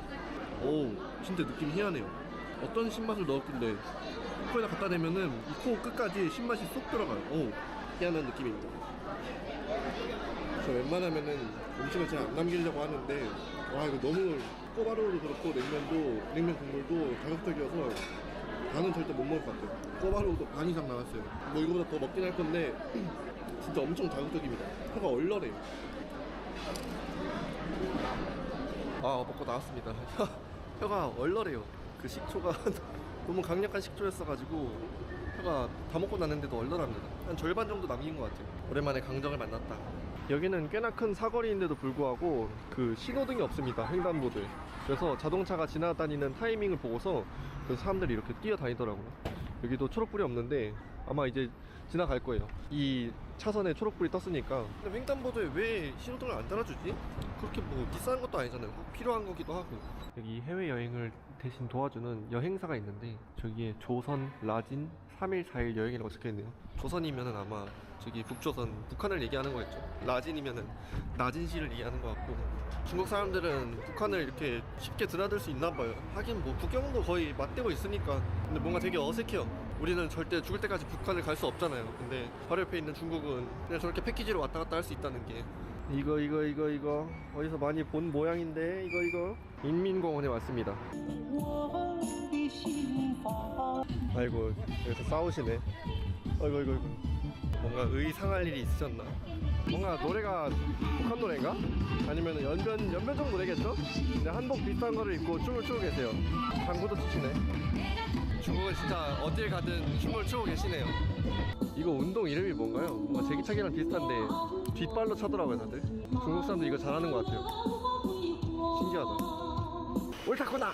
여기 엄청 큰 한옥 뚜껑을 가지고 있는 이 건물은 연변에 있는 가장 큰 대학, 연변대학교래요. 뭐 저 같은 일반인도 들어갈 수 있다고 하는데 한번 들어가 보겠습니다. 연변대학교 맞은편에는 이 엄청 커다란 상가가 있는데 이게 이름이 대학성이래요. 앞에 이 전면에 있는 상가 개수만 해도 70개가 넘는데 거의 다 한국어가 적혀 있어요. 그래서 중국의 MZ들이 이제 막 고등학교 졸업하고 돈이 없잖아요. 근데 한국 문화가 중국에서도 유행이니까 한국 여행을 가고 싶은데 비행기표도 비싸지, 또 한국은 중국에 비해서 물가가 비싸니까 또 경제적으로 부담도 되지, 또 한국말도 안 통하지. 그래서 연변으로 오는 MZ세대들이 진짜 많죠. 여기 오면은 훨씬 비교적 저렴하게 한국 문화를 경험할 수 있고 무엇보다도 말이 통하잖아요. 조선족이 다 조선말만 할 줄 아는 게 아니라 다 중국어를 할 수 있기 때문에 그래서 여기로 많이 놀러 온대요. 이 밤이 되면 되게 장관이라고 하더라고요. 지금도 되게 큰데 검색을 해봤는데 저기 1층에 63평 정도 되는 상가가 한 68만원 정도 한대요, 월세가. 대학교 바로 정문에 있고 저렇게 커다란 상가 1층인데도 불구하고 그렇게 우리나라에 비해서는 엄청 비싼 건 아니죠. 들어갈 수 있으려나? 들어갈 수 있다고 하긴 했는데 뭔가 이런 게 있으니까 좀 더 무섭네요. 오, 열어주셨어요. 오늘이 금요일이라서 사람도 좀 많고 그럴 줄 알았는데 그렇지 않아요. 그리고 뭔가 좀 고등학교 같아요. 저기도 사람들이 2열로 걸어 다니는데 중학교, 고등학교 체육시간처럼 저렇게 걸어 다니네요. 힘없이. 찾아보니까 뭐 학생 수가 적진 않습니다. 학부생이 2만 1000명 있다고 적혀 있는 거 보니까 한 학년에 못해도 4000명에서 5000명 재학생이 있는 거고, 재학생을 다 합치면, 그러니까 대학원생이나 뭐 외국인 유학생까지 다 합치면은 3만 명 가까이 된다고 합니다. 엄청 많죠. 그리고 뭔가 남한과 관련돼서는 안 배우고 북한과 관련해서 뭔가를 배울 것 같아서 북한어 학과, 뭐 북한 학과 같은 게 있는지 찾아봤는데 그런 건 없고 조선어 학과가 있더라고요. 안에서 뭐 북한 쪽의 문화도 배우고 남한 쪽의 문화도 배우고 그렇게 하나 봐요. 근데 학과는 조선어를 통칭해서 불러가지고 조선어 학과라고 부른다고 합니다. 여기 졸업하는 사람들은 교수가 되기도 하고 통역가, 번역가가 되기도 하고 뭐 그렇다고 합니다. 그리고 연변대학은 중국 내에서 엄청 공부 잘하기로 유명한 대학교까지는 아닌 것 같더라고요. 랭킹을 보니까 한 200등 내외래요, 중국 내에서. 그런 학교라고 합니다. 학비는 1년에 5,000위안이래요. 5,000위안이면 우리나라 돈으로 100만원입니다. 1년에. 대학교 안에 무슨 한옥 건물이 있길래 봤는데 저기 박물관이라고 적혀있네요. 뭔가 조선족에 대한 유물 같은 게 있으려나? 학교에 역사 같은 게 있는데 그거는 뭐 저랑 관련이 없어서 잘 모르겠고, 근데 신기한 거는 뭐 서울대, 충북대, 포항공대, 연세대, 한양대, 전남대, 우리나라 학교들하고도 뭔가 교류가 좀 있었나 봐요. 이런 게 여기 있네? 서울대, 고려대. 박물관에 그런 명패가 있었던 거는 연변대랑 공식적으로 무슨 협력 같은 걸 했대요. 뭐 서울대랑 전남대랑 그런 데서. 그래서 저런 명패가 있는 거라고 합니다. 신기하네요. 교수님들이 여기 와가지고 MOU 같은 것도 하고 같이 연구도 하고 그랬나 봐요. 생각보다도 가까운 사이였나 봐요. 대학을 나왔습니다. 반대쪽에 있는 저 대학생에 한번 들어가 볼게요. 와, 근데 간판부터 엄청 많다. 여기 메일룽이라는 편의점이 있는데 미니스톱이랑 똑같이 생겼죠.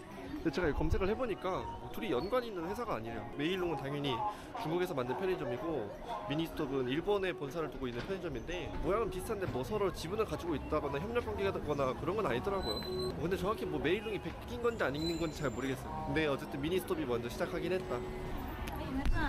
중국 MZ들이 이런 걸 먹으러 많이 오나 봐요. 들어오자마자 뭐 한국 과자나 음료수 같은 게 많이 있네. 바나나 맛 우유가 4,000원이에요. 와, 19위안? 미쳤는데?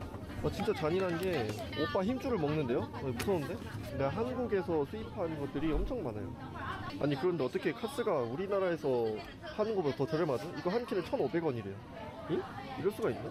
이게 뭐야? 카스 빨간색도 있네? 하이네켄은 뭐 중국 청도에 공장이 있나? 이거 뭐지? 어떻게 이렇게 다 저렴한 거지? 칭따오는 뭐 저렴할 수 있지? 1,300원? 어떻게 우리나라 맥주가 우리나라에서 파는 것보다 여기서 더 싸게 팔지? 아이스크림도 우리나라 아이스크림 많네요. 뭐 설레임도 있고 1,700원? 와, 무슨 신라면 보라색. 이거 뭐 하는 데지? 나 한국 살면서 한 번도 본 적이 없는 것들이 여기 있어요. 와, 신라면 볶음면?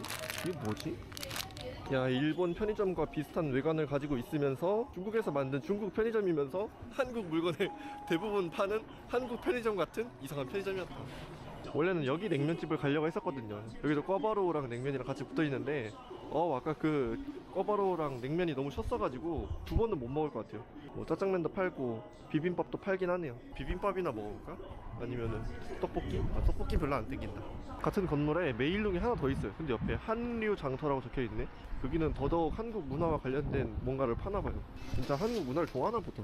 뭐 똑같이 바나나 맛 우유는 4,000원이고 갔던 데랑 뭐 크게 다르지 않은 것 같아요. 이 인테리어가 조금 다르게 생겼을 뿐, 그리고 이런 종류들이 좀 더 많아졌을 뿐, 뭔가 느낌 같은 건 비슷한 것 같아요. 붕어빵도 팔고, 붕어빵은 하나에 5위안? 비싸네요. 한국보다 비싸네. 한국식 김치, 인절미도 팔고, 메일룽이 여기 또 있네. 다른 중국 도시들을 갔을 때는 한 번도 발견하지 못한 편의점이거든요. 근데 여기 연변에서만 유명한 편의점인 것 같아요. 메일룽 마트도 있네.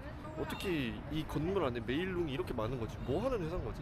뭐 마트는 그냥 마트입니다. 여기는 메일룽 선물 가게인가 보네요. 검색을 해보니까 연변에 본사를 두고 있는 그런 유통회사라고 합니다. 한국 물건 같은 것도 직수입하고, 그래서 여기서 파는 마트랑 편의점 운영하는 그런 회사래.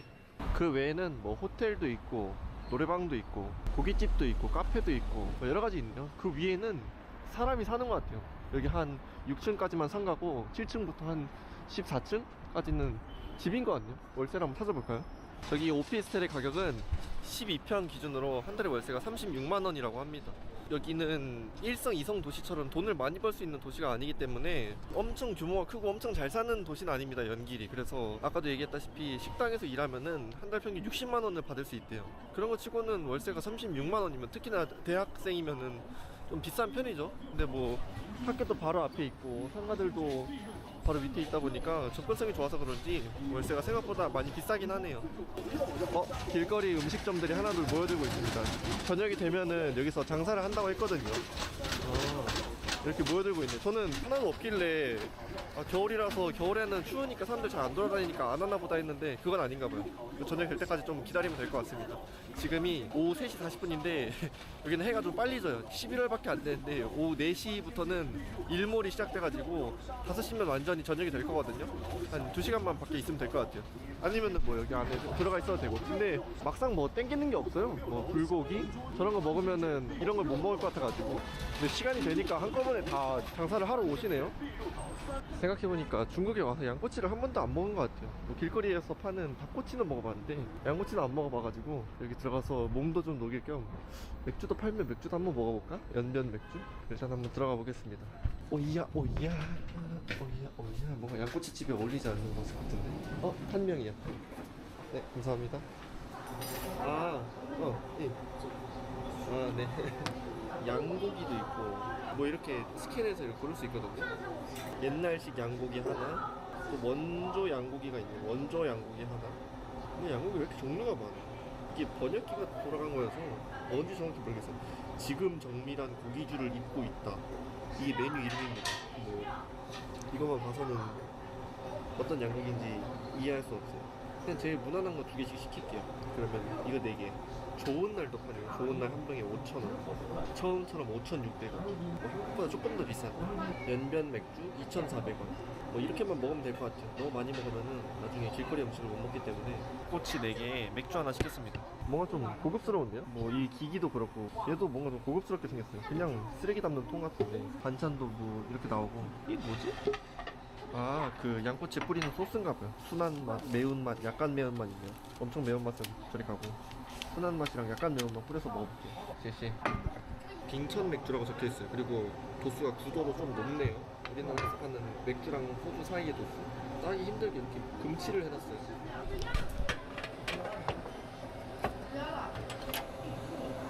연변의 맥주는 뭐가 다를까? 그 잔이 되게 특이하게 생겼어. 얼마 들어가지도 못했는데.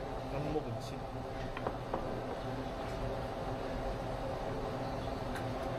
뭐 비슷해요. 맥주 맛이 다 거기서 거긴 것 같은데 비슷한 와중에 맛있는 맥주. 근데 술이 기분에 따라서 맛이 좀 많이 달라지더라고요. 저는 기분 때문에 맛있게 느껴지는 걸 수도 있고. 근데 여튼 맛있습니다. 나왔습니다. 이게 하나에 800원짜리, 이게 하나에 700원짜리였던 것 같아요. 2개만 일단 구워보겠습니다. 잘 익었습니다. 냠. 다르네? 저 당연히 똑같을 줄 알았거든요. 근데 와, 양꼬치가 다르다. 제가 한국에서 먹었던 양꼬치들은 뭐 그렇게 많이 먹진 않지만 그래도 한 5번은 먹은 것 같은데 고기가 되게 작고 이런 풍미가 없었거든요. 야, 훨씬 맛있어요. 중국에서 먹는 건 또 다르구나. 근데 제가 허거는 먹어봤는데 먹을 줄 몰라가지고 진짜 맛없게 먹었었거든요. 조합하는 방법이 여러 개잖아요. 근데 이거는 뭐 조합하는 방법도 없고 그냥 주는 소스에만 찍어 먹으면 되니까. 맛있다. 너무 맛있어요. 최고다. 근데 여기 점원분들 중에서 한 분 정도는 조선어를 할 줄 아시는 분이 있지 않을까 싶었는데 없네요. 여기 일하시는 분들이 대부분 젊은 분들인데 젊은 사람들은 요즘 조선어를 잘 모른대요.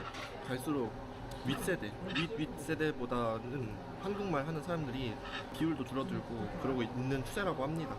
이거는 아까 2개 중에 더 비싼 800원짜리. 근데 뭔가 이미 묻어있죠?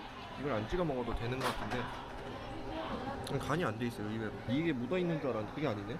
이것도 따로 찍어 먹어야 돼요. 맛있어. 근데 깨가 너무 많아서 제 스타일은 아니에요. 그냥 아무것도 없는 저 오른쪽에 있는 꼬치가 더 제 스타일입니다. 확실히 양꼬치는 중국에서 먹는 게 달라요. 벌써 저녁이 되어버렸네. 저녁이 되니까 좀 멋있는데? 아 그리고 초록뿌리 빨리 초록뿌림에도 중국 차는 멈추지 않기. 아 그리고 양꼬치 너무 맛있었습니다. 전혀 기대를 안 했는데 와 내가 한국에서 먹어본 양꼬치들보다 훨씬 맛있었어요. 이제 길거리 음식을 한번 먹어보러 가겠습니다. 아까 갔던 연변대학 앞에 그 대학성 근처에 여름에는 막 충칭에서 사람도 엄청 많았잖아요. 야시장에 여름에는 그렇게 많았다고 하는데 겨울은 추워가지고 사람들 잘 안 나올 것 같긴 한데 뭐 일단 한번 가보겠습니다. 뭐 없으면 없는 대로 좋죠. 나 혼자 여기저기 널널하게 구경할 수 있으니까. 입가심으로 탕후루 하나 먹어야겠다. 이거 이거 600원이래요. 별로 안 비싼데요?谢谢. 제가 탕후루를 안 먹어본 것 같거든요. 살면서 한 번도. 한번 먹어보겠습니다. 이거 유행 다 지났죠? 유행 다 지난 거 이제서야 한번 먹어봅니다.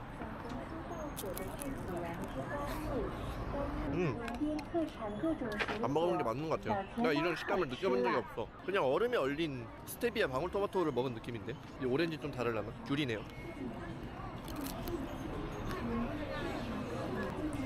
달긴 한데 너무 맛이 일차원적이다.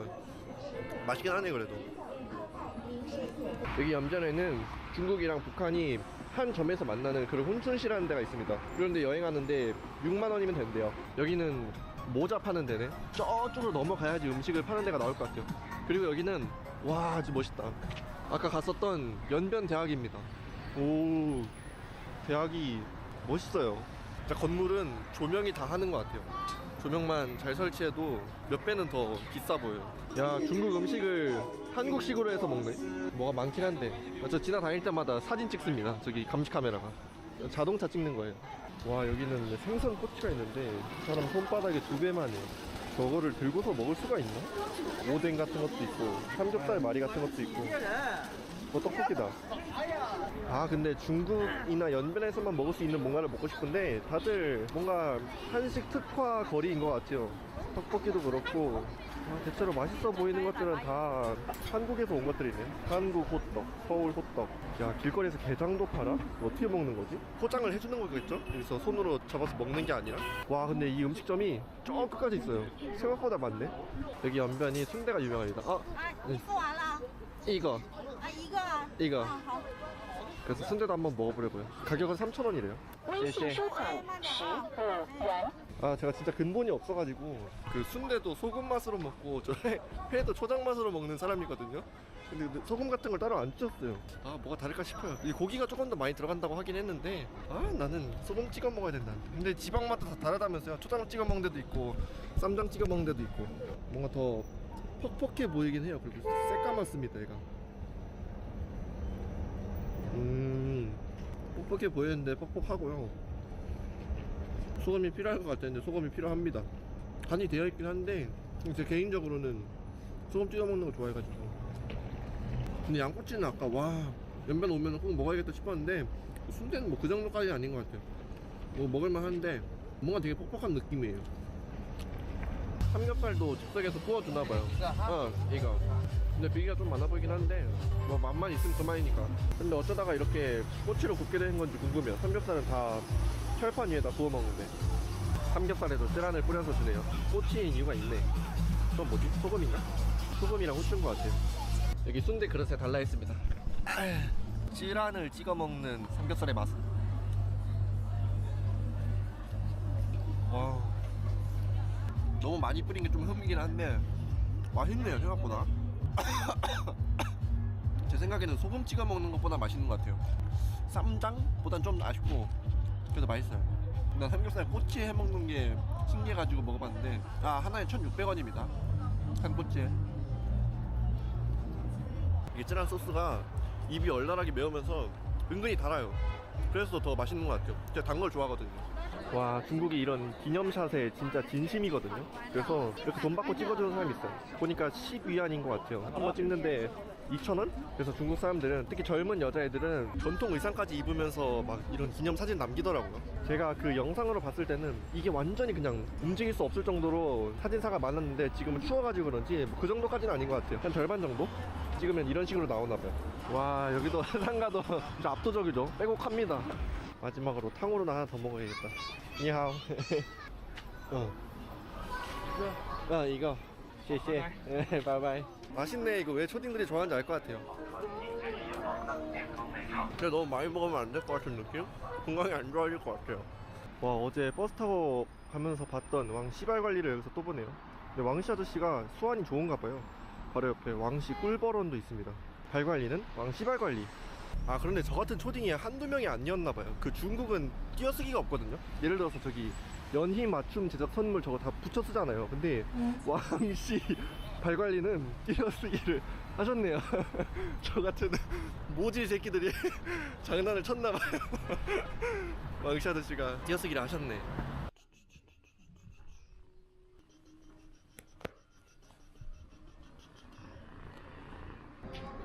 제가 있는 곳은 이 연변 자치주, 그러니까 연변 조선족 자치주에서 가장 큰 도시인 연길입니다. 근데 여기는 이 조선족이 50%밖에 안 산대요. 20년, 30년 전까지만 해도 90%의 사람들이 조선족이었는데 큰 도시다 보니까 뭐돈 벌러 여기 시내까지 많이들 와서 일을 하신다고 하더라고요. 그래서 중국의 대표적인 민족이 한족이거든요. 그러니까 중국 사람들은 한 91%, 92%가 한족이래요. 그러니까 다 한족으로 보면 되고 나머지는 다 소수민족인데 그 한족들이 여기 시내까지 와서 일을 하게 돼가지고 뭐 이제는 연길이 그렇게까지 조선족의 도시다 라고 보기는 힘들대요. 뭐 여전히 엄청 많긴 하지만, 근데 더 작은 도시 용정으로 가면은 조선족 사람들이 더 많다고 합니다. 그래서 그 용정으로 가려고 지금 택시를 기다리고 있어요.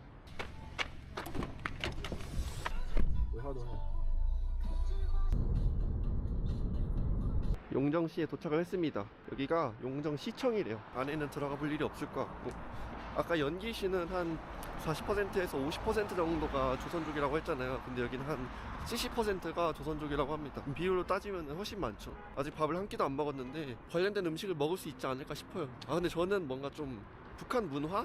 북한이랑 엄청 가까우니까 당연히 여기 중국이긴 하지만 그런 것들을 맛볼 수 있지 않을까 하고서 막 돌아다녔는데 생각보다 그런 건 찾기가 힘들더라고요. 여기 아니면은 그런 걸 먹어볼 수가 없으니까, 북한과 관련된 거를. 그래서 막 찾으러 돌아다니는데 잘 안 보입니다. 시청 바로 옆인데 한산하죠. 생각보다 상가 같은 것도 많이 없고 돌아다니는 사람도 많이 없고 차도 없고 도로들도 다 깨져 있고, 확실히 연길보다는 덜 발달된 도시라는 게 그냥 눈에 보여요.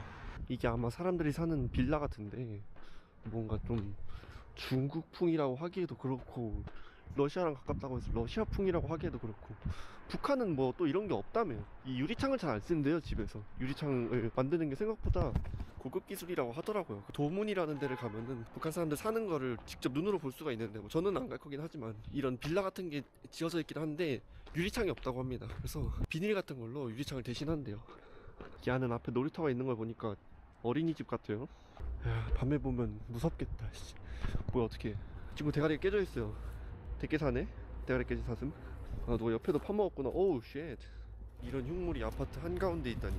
그냥 일반 가정집 대문 같지만 아파트에 있는 도어락입니다. 근데 바깥에서 안을 볼 수 있게 창문을 만들어 놓긴 했는데 아무것도 안 보여요. 뿌예가지고. 비밀번호를 치면은 열리는 그런 구조네요. 이 바로 앞에서 이거 뭐야, 배추를 농사 짓는 분도 있고. 안 훔쳐갔나봐요.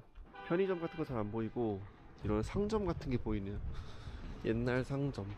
근데 이유는 뭔지 모르겠지만 운영을 안 하는 것 같아요. 아니면 오늘 쉬는 날인가? 아, 그리고 중국은 저렇게 맥주를 엎어놓더라고요. 그러니까 우리는 항상 모든 나라들은 다 이렇게 뚜껑이 위로 가게 세워놓잖아요. 근데 중국은 어느 매장을 가든 어느 편의점 어느 상점을 가든 이걸 거꾸로 놓습니다. 그래서 내가 왜 그런 건 찾아봤는데 입구에 먼지 묻는 게 싫어서, 그래서 그 위생을 위해서 이렇게 뒤집어 놓는다고 하더라고요. 그래서 그거 뭐 아, 저런 거 신경 쓰는구나 싶었습니다. 여기도 그렇게 써져 있네요. 중화민족은 한 가족, 함께 중국의 꿈을 이룹시다. 뭐 그렇다고 합니다. 근데 젊은 사람들은 잘 없고 어르신들이 많은 것 같아요. 하긴 여기도 시골일 테니까 일자리도 많이 없고, 그래서 젊은 사람들이 빠져나가면서 이런 곳에 대체로 어르신들이 많이 사는 것 같아요. 얘는 뭘까요? 얘네도 다 가정집이려나? 얘는 이 빌라 안으로 들어가는 메인 게이트인 것 같고, 옆에 하나씩 있는 거 보면은 아, 집인가? 아니 근데 집이라고 하기엔 위에 저게 뚫려 있는데, 이 추운 겨울에 저렇게 뚫고 살 리는 없고. 뭐죠? 근데 또 가정집 대문 같이 생겼는데 가정집이겠죠? 근데 저기는 왜 위가 뚫려 있을까? 이런 영정시에 있는 아파트들의 가격은 시내에서 가깝냐 뭐냐에 따라서 가격 차이가 좀 있겠지만 30평대 아파트면은 한 6천만 원에서 8천만 원 정도 한다고 합니다. 당연히 우리나라에 비해서는 훨씬 저렴한 건 맞지만 여기 소득 수준에 비해서는 뭐 비싼 건지 저렴한 건지 잘 모르겠어요. 여기도 도시마다 소득이 엄청 차이가 나더라고요. 연길 같은 경우에는 한 달에 60만 원? 뭐 식당에서 일하면 60만 원 정도 받는다고 하고, 좀 커다란 1선 도시, 2선 도시 가면은 150, 막 160 받는 것도 어렵지 않다고 하고, 그래서 여기 아파트 가격이 뭐 비싼 건지 잘 모르겠어요. 여기 상가가 하나둘씩 보이는데 너무 추워요. 사람들 다 패딩 입고 돌아다니는데 나 혼자. 처음 여행 시작했을 때 충칭에서 시작을 했는데 거기는 더웠거든요. 그래서 반팔 입고 돌아다녔는데 여기는 갑자기 뭐 영도 밑으로 떨어지고 그래가지고 옷에 얇게 갖고 와가지고 감기도 걸리고, 이번 여행이 중국 여행 마지막이라서 뭐 옷 사기도 그래요. 빨리 여행을 끝내고 돌아가야 되는데, 하여튼 빨리 밥부터 먹어야겠어요. 입도 지금 멀고 있고 배도 고프고 해가지고 뭔가 따뜻한 거 먹고 싶어요. 근데 북한 음식은 안 팔 테니까 비빔밥 아니면 국밥 같은 거 먹고 싶어요. 돌아다니면서 장작불 소찌이라는 걸 많이 팔더라고요. 근데 모양만 봐서는 모르겠어요. 옆에 있는 게 떡인지 빵인지도 모르겠고 무슨 맛인지 모르겠는데 그냥 한번 들어는 가볼게요. 메뉴를 봐봐야 알 것 같아요. 안녕하세요. 들어가서 봐봤는데 혼자 먹을 수 있는 게 아니에요. 1인당 작게 막 5,000원, 6,000원씩 파는 게 아니라 한 솥을 크게 팔더라고요. 막 3명, 4명이서 먹는 그런 음식인가 봐요. 가격도 최소 3만원씩 해가지고 제가 먹을 수 있는 그게 아닙니다. 김아저씨 국밥? 한번 들어가 볼게요. 안녕하세요. 제가 뭔가를 말하지 않았는데 메뉴 주문이 된 것 같은데요. 재밌는데? 뭐 아무 말도 안 하고 그냥 먹어보겠습니다. 뭐가 나오는지. 생각보다는 조선말이 그렇게 안 들리는 것 같아요. 방금 저 아저씨도 그렇고 조선말 안 하시고 중국어를 하시네요. 길거리에서도 뭐 그렇게 잘 들리는 건 아닌 것 같아요. 생각해보니까 저분도 근데 조선족이시겠다. 왜냐면 여기 가게 이름이 김씨아저씨 국밥이었잖아요. 근데 전에도 설명했다시피 처음 이제 1800년대 말 1900년대 초반에 온 조상에서부터 이제 두세대, 세세대, 네세대 내려가다 보니까 정체성이 되게 희미해졌대요. 나는 뭐 남쪽의 뿌리를 가지고 있고 북쪽의 뿌리를 가지고 있는 사람이 아니라 그냥 중국에서 태어났고 중국 친구들이 있는 중국 사람이다. 그래서 자기가 조선족임에도 도 쓰는 사람들이 진짜 많대요. 아예 안 쓰는 사람들도 있고. 뭐 저분도 그런 케이스일 수도 있지 않을까 싶어요. 국밥이 나왔어요. 안에는 뭐 소고기가 들어간 것 같고 고수를 넣어주실 줄은 상상도 못했는데 일단 먹어보겠습니다. 那个没搁了，油酱。 그거. 응? 啊，对， 이게 뭐지? 韭菜花。 아니. 뭔가 초록색은 뭔지 몰라가지고. 근데 고수 때문에 불호인데요.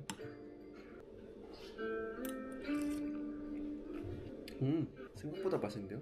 맛있어. 네. 조선족이세요? 한족. 한족이세요? 맛있어요. 깜짝이야.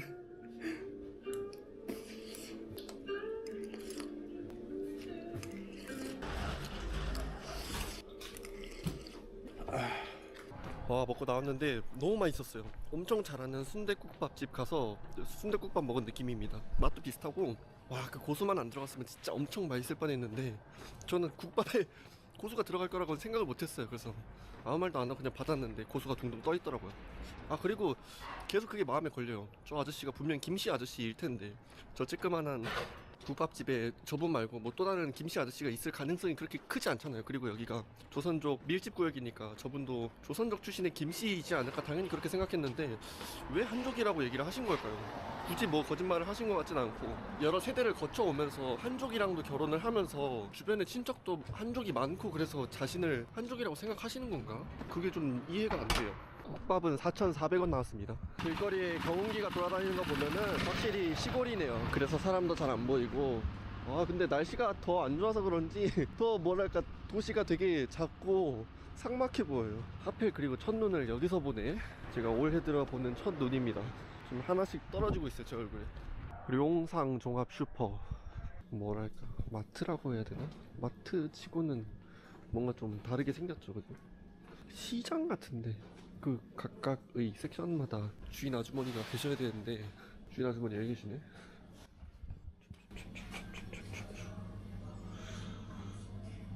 여기 어떤 아파트? 빌라들이 있는데 이걸 개조하기 전에는 뭐 이렇게 생긴 동네였대요. 이 작은 칸마다 사람이 살았다는 거 아니에요? 이거는 길거리에서 양꼬치를 파는 그런 노점 가게인 것 같습니다. 가격은 꼬치 하나에 800원이래요. 내가 그 어제 먹었던 양꼬치 집도 하나에 700원? 800원 했는데 여기도 가격이 똑같네요. 어제 먹었던 게 근데 진짜 맛있었는데, 저 먹어본 양꼬치 중에 제일 맛있었거든요. 근데 여기 노점에서 파는 것도 가격이 비싸네. 백어 커피. 이 왼쪽을 가리면은 영락없이 한국 카페인데 그러죠. 내부도 그래요. 내부도 엄청 잘 해놨어요. 뭔가 어디서 본 상호 같은데. 백어 커피 우리나라에 없나?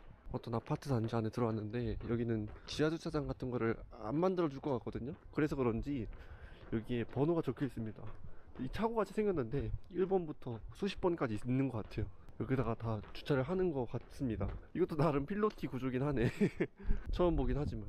그런데 젊은 사람들이 다 떠나면서 도시가 그 눈에 보이기도 삭막해 보이고, 상점 같은 것도 다 문을 닫았어요. 잠깐 닫은 게 아니라 그냥 오랫동안 문 닫은 상점도 많고, 우리나라도 젊은 사람들이 다 빠져나가면서 도시가 되게 고령화되고 상권도 죽고 많이 그랬잖아요. 중국도 뭐 그렇게 크게 다르지 않은 것 같습니다. 얘 뭐하는 애지? 농기계 같은데 가히 위협적이다. 저렇게 위로 이렇게 돌아갈 일이 뭐가 있나? 걷다 보니까 어떤 시골까지 오게 됐습니다. 한 30분 넘게 걸었나? 근데 아까 무슨 아파트 보면서 개발 전에는 저렇게 생겼었다고 했잖아요. 근데 시골에는 아직도 저런 게 남아 있습니다. 안에 커튼도 있고 사람 사는 집처럼 생겼어요. 외관은 뭔가 좀 사람 사는 집처럼 안 생겼는데, 저 가운데 창문 끼진 집 말고는 뭔가 사람이 살고 있는 것 같기도 합니다. 전기 위험 오로지 말 것. 근데 변압기가 너무 가까이 있어요. 저기 한참 위에 있어야 되는데 이거 제가 점프해서 이거 탁 때리면은 닿겠는데요? 너무 낮게 있어. 이 굴뚝은 뭘까요? 아, 이게 굴뚝이 아니라 마을에 물을 저장해 놓는 물탱크래요. 물을 저기 높이 저장을 해 놓으면은 압력 때문에 펌프 없이도 집마다 수돗물이 전달된다고 합니다. 시골 마을이나 공장 단지에 많이 있는 그런 물탱크라고 하네요. 근데 여기 시골 마을도 사람들이 다 떠난 것 같아요. 아예 자물쇠로 잠겨있는 집들이 많고. 야, 이것도 집일 텐데 엄청 낮아요. 사람 키보다도 한참 낮습니다. 띠용. 와, 들어갈 때 그 얼마나 고개를 숙여야 되는 걸까요? 왜 이렇게 집을 낮게 지었지? 조금만 더 높게 지었으면 좋았을 텐데. 문이 열려있네? 방금 똥강아지 봤어. 옥수수를 말리고 계시네. 이야, 이거 내가 인도에 갔을 때 봤었던 건데, 이거 시멘트에다가 유리 깨진 거 봐가지고 밤 못 넘게 이렇게 뾰족뾰족하게 만들어놨어요. 와우, 친환경. 집을 삽니다. 그렇게 하세요. 시골 똥개다. 일로와. 일로와. 내가 잡아가야겠다. 응? 너 나 오늘 처음 보잖아. 응? 너 나 믿어, 이 자식아? 귀여워. 어떻게 이렇게 귀엽게 생겼냐? 우리 날라가겠다 아주 그냥.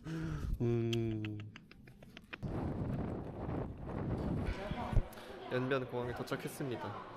한 달 동안 중국 여행을 했고 중국어를 할 줄 몰라가지고 사람들하고 소통하고 그런 건 별로 없었는데, 그래도 뭐 크게 어렵지는 않았던 것 같아요. 근데 이제 막 더운 데 갔다 추운 데 갔다가 이러니까 뭐 옷을 얇게 챙겨서 그런지 감기도 걸려버리고 뭐 예상치도 못한 일이 있었는데, 이제 다 끝내고 한 달 만에 집으로 돌아갑니다.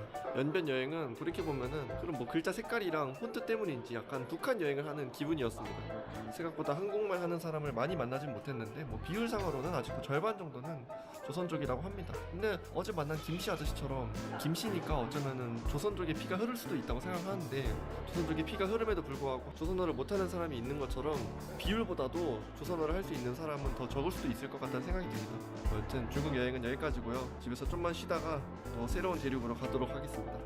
이번 여행은 여기서 끝입니다. 끝.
really like your kick.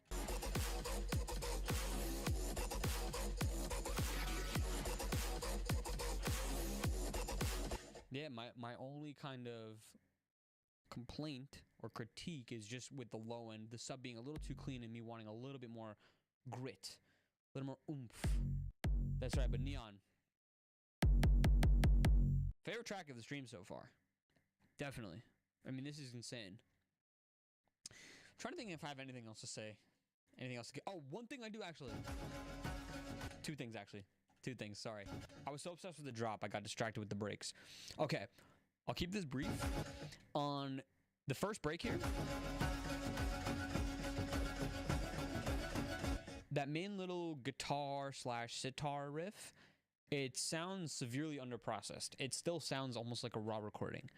You need to compress the hell out of it, add some like saturation. Think like just EDM plugins, right? Like OTT, Noveltech Character, Ozone Exciter,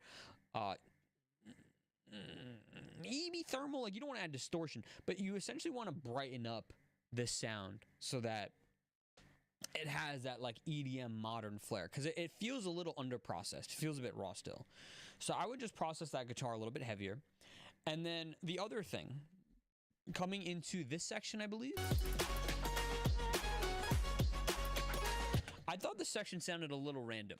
I gotta be honest, because the whole entire the whole entire track is kind of mean and like Stang face oriented, and this feels like I'm frolicking through lilies or something. Yeah, it's like so happy, and it kind of comes out of left field. So I would say scrap it, to be honest. I would just get rid of it, and what I would 100% do, 100%, without a doubt,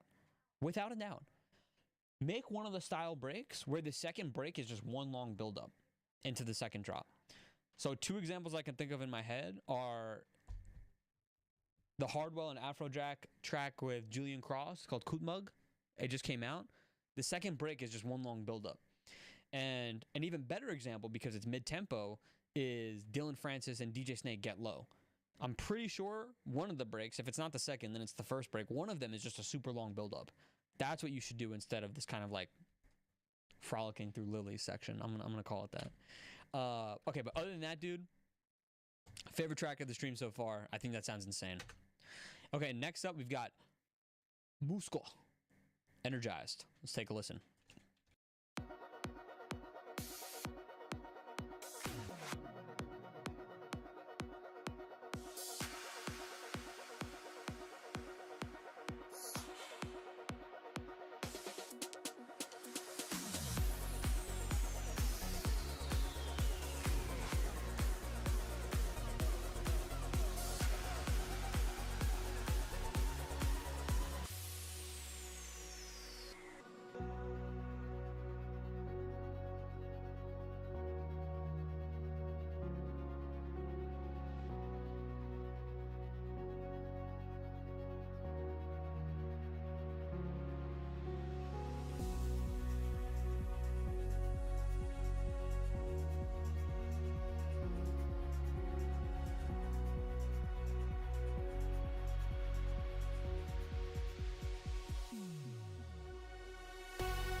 Musco, Energize.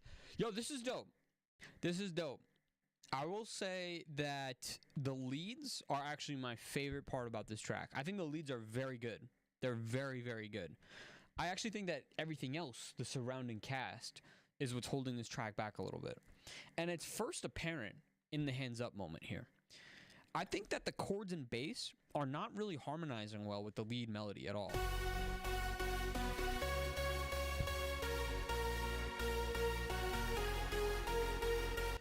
Like, it's not the worst thing in the world, but it can 100% be way stronger just by using a different chord progression.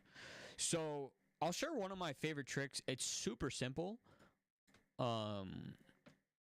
Let me show you this real quick. So imagine if this is my lead melody, right? Like hot cross buns, right? Da da da da da, whatever. Make it go a little up here and then back down. Okay, whatever. Right? This is my melody. When you're making your chords or your bass line, or whatever comes first, you want to make for the second one, in this case, I should say, you have a great lead melody, and I'm asking you to adjust your chords. So for your chords, you should look at your main melody, right? Let's pretend this is the one that I just made. And make sure that every time your chord hits, you're picking a chord that contains one of the notes from your melody. So for example, if we're making a simple chord progression, you know, whatever, something like this.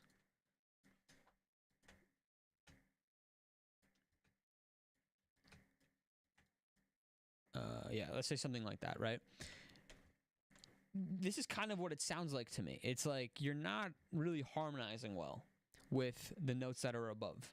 So in this hypothetical example, like one simple trick would actually be like, okay, there's a C right here. So let me hit them with a C minor. And then there's an A sharp here. Okay, let's go down to A sharp major here. Oh, there's an A here. Okay, let's go to F major. Right? And that's just like a very simple vanilla way to make sure that the chords and melody are actually working together. Now, this is by no means a hard rule. Like, you don't have to do this, but it's at least a good way to get to a good starting point. And then from here, you could spice it up, right? If you want to throw a seventh in there, a ninth, a sustained chord, like, you can have fun and spruce it up. But at least to get to a solid foundation, this is like such an easy and good trick. I can't recommend it enough. So that's what I would do first and foremost, like revisit your chords and bass line and make some adjustments there. Now, as far as the production goes, well, I kind of alluded to it already in right after this thing finished playing. The leads are really, really good. Let's listen one more time.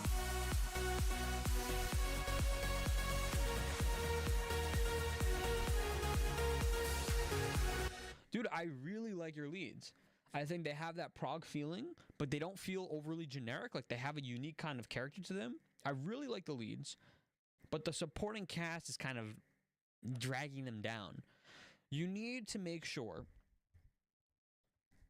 and anyone that spoke to me about nerdy production stuff knows this, because I chant this from the freaking mountaintops. Every single thing in your track needs to be a 10 out of 10. That is the way you make professional music, guys.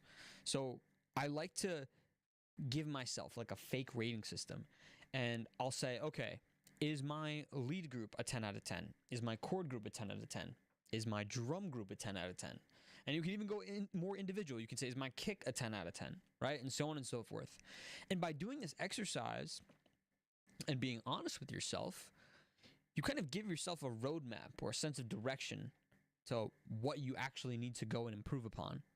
So when I listen to this idea, I would say your leads aren't quite a 10 out of 10, but they're the best thing, right? If we look at everything else, though, if we look at the bass group or the chord group, like, they're kind of lagging behind. You at least want to make sure everything is on the same page. So let's just arbitrarily, this is not my true rating, arbitrarily, let's give these leads an 8.5 out of 10, right? 8.5 out of 10, and I think arbitrarily your chords and your bass are like a 5 or a 6 out of 10. Now, all that means is you need to make sure that your chords and bass are up to speed, and at least an 8.5 out of 10, so your lead, so that everything feels a bit more uniform, if that makes sense. Now, when it comes down to, okay, like, sounds good in practice, how do you go about doing it? It comes with experience, but I'll tell you right now, like, for example, with your chord group.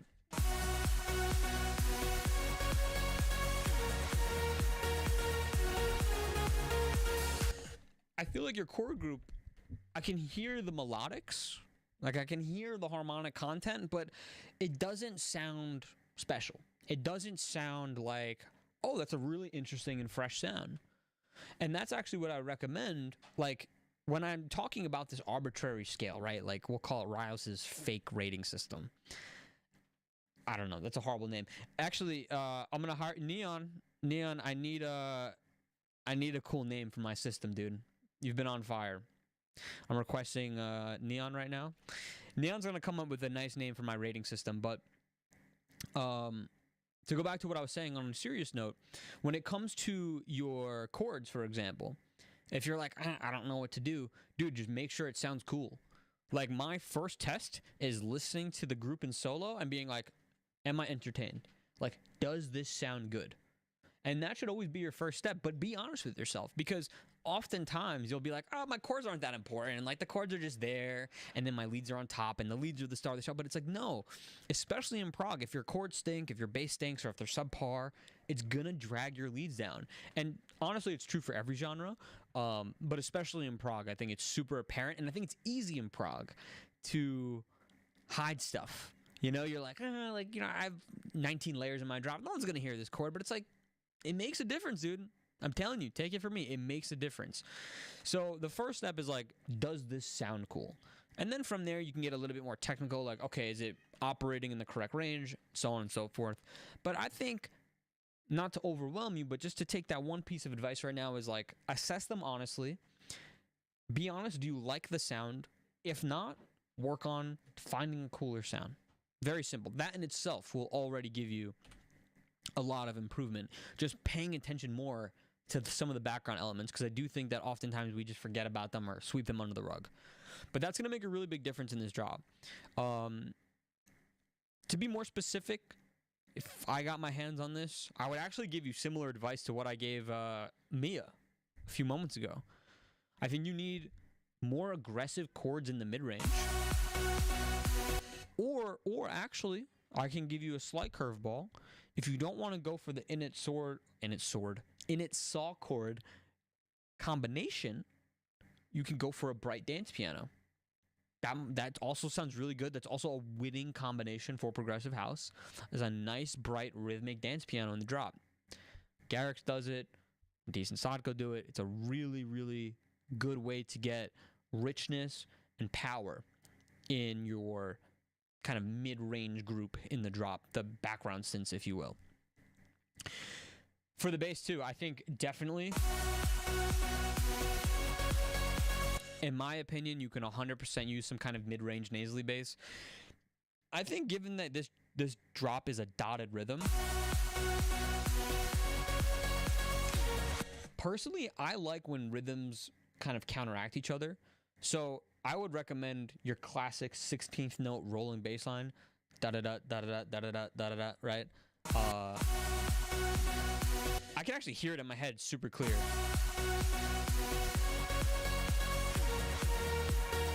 I wonder if you have it in the mix and it's just buried. But I can kind of hear it, and that's why I'm saying it. I can hear it in my head. I can't even tell. Either way. If it's there, if it's not there, I want it louder. I want it present. I want it present, man. And yo, guys, let's take a small little detour for a moment. Let's do a little producing real quick. I'll show you guys how easy it is to make these sounds. It's so easy. The trick is in the filter. So just grab your standard kind of saw bass, right? Your favorite progressive house bass. Right, like this is the most basic progressive house bass of all time. Progressive house bass of all time. Right, like this is progressive house. The trick, house bass of all time. And the filter, like I mentioned. So there's a really cool filter from Kilohertz called Formant Filter. Back in the day, there was a plugin called Wow Filter, which I no longer have. I lost it in all of my shifting different systems and whatever. But Wow Filter also is extremely effective. It does the same kind of thing. It's a Formant filter. You can already hear. Da-da-da, da-da-da. And then imagine, right, you take an EQ.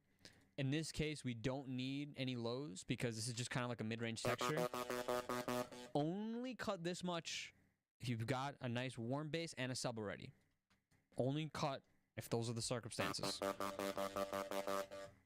Now what we'll do is we're gonna make it really mid-range focus, around 1,000. This is where you get that nasally, right, kind of effect. Make it a little bit brighter, why not? And then from here, have fun. I love thermal. It's my favorite distortion. Let's see. Okay, I don't like that delay. Let's turn off that delay for a moment. If I could find it, there we go. Okay, now imagine if our bass line was like C. Okay, let's do that. That's our bass line. For the rhythm, you can use Transcape by Kilohertz. I personally just use Shaperbox. It's the easiest. 16th note. Heavy sidechain. There's some pitch modulating happening on the thermal. I don't like that either. Maybe it's the... no, it's not the phaser. It was this macro. But this is it.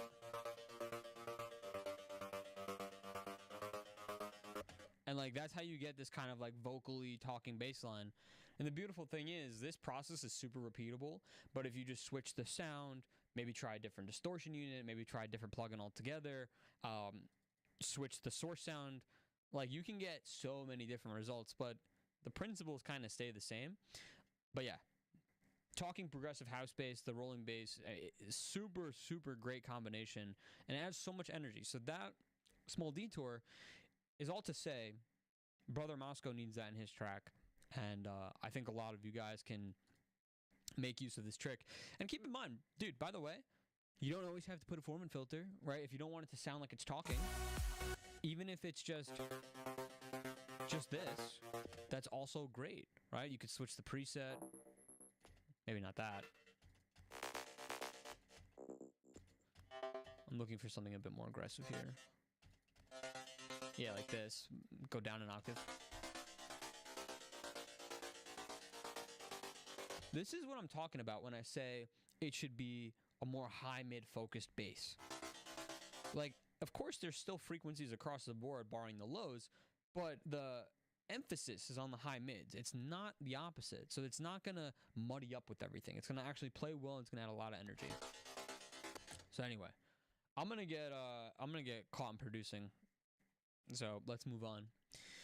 This is going to turn into a production stream. Moscow, good stuff, dude. Hope that feedback. Goodness gracious, I can't talk. Feedback. Hope that feedback is helpful. All right, next up, we've got Martinez. I'm also just going to delete this because I do not want my CPU to blow up. Okay.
All right, Martinez.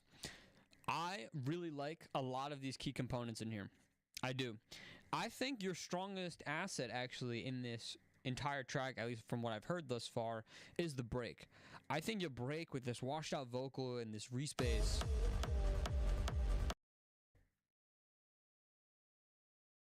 But the sound needs to complement that. So I feel like it's lead like pretty much like way sooner. The other thing is,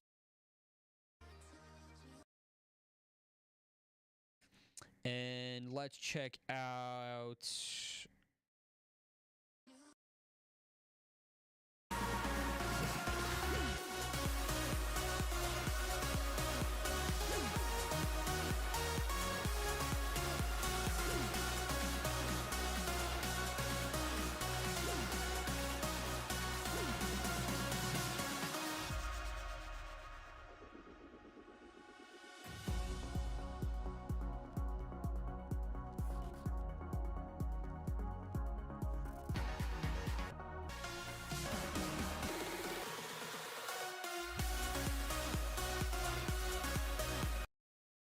opinion from the outside looking in, a little bit more warmth, a little bit more forward.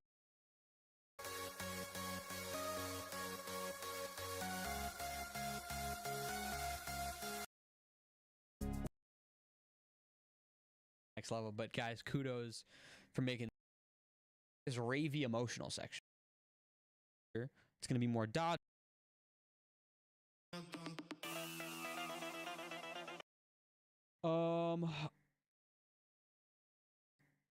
All right. I don't know how to say his name. Gargy. Tum Tum. Dum Dum wants some gum gum. Let's go.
So, rip it apart.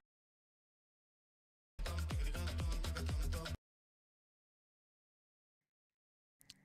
feel like it'd be better if it was something like that.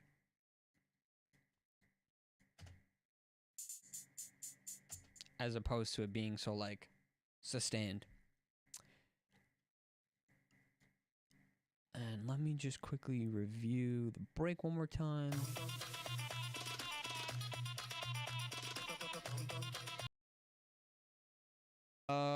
I don't know why this is sounding like that. But anyway, or not. Guys, I'm sorry. I don't know why this is happening. I literally took the time today to... Guys, I'm sorry. I don't know why this is happening. I literally took the time today to adjust all my settings, my bitrate and all that, and it still stinks. That. But anyway, or not sounding, but looking like that. So let's see if this loads. Damn. It's not. That's annoying. Well, I've loaded up Realm. If you have Realm, it's literally the init default preset. Maybe I could try reloading it? No. Very strange. Don't know why that is. Okay, well again, this is the default init preset in Realm. And naturally, it's already a better reverb because it is I shouldn't say better reverb, but it's better suited for still the reverb, which I actually really can show you guys how important. Okay.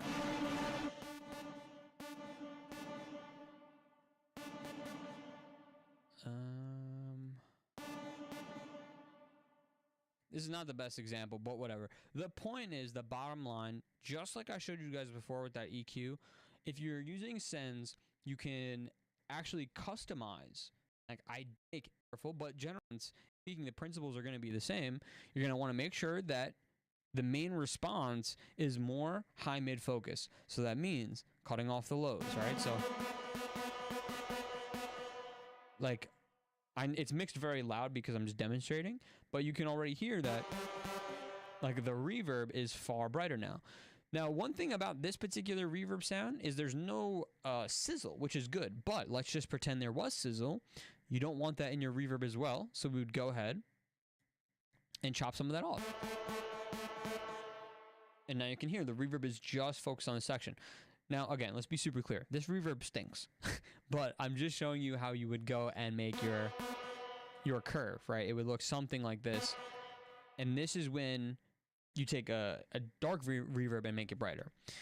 Now, let's try to actually use a better sound here. I want one that actually opens up, and it seems, for whatever reason, FL Studio native plugins want one that's showing on stream, but not the third-party ones, which is annoying. FL Studio native plugins are showing on stream, but not the... Can I try Vintage Reverb again without breaking my computer? Let's see if this works. Okay, this seems to be working. Switch this to 80s. Okay.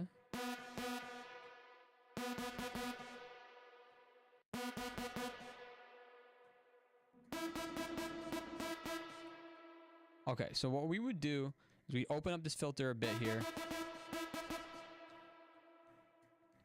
I would probably say we crank the decay. Introduce a little bit more of these mids back in. We're a little too aggressive in cutting this. Now, the real kicker is you want to make sure that this low mid region where the fundamental of your lead is in your track is not super wet. So that's kind of like the main thing to kind of cut. Make an adjustment kind of like this.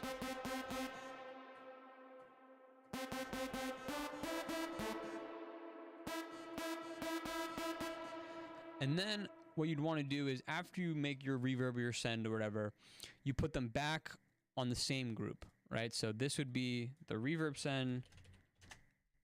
This would be the lead, reverb send. They both go to the same mixer track. Here's where you do the processing. You do some OTT, you do some compression, whatever, to glue the sound.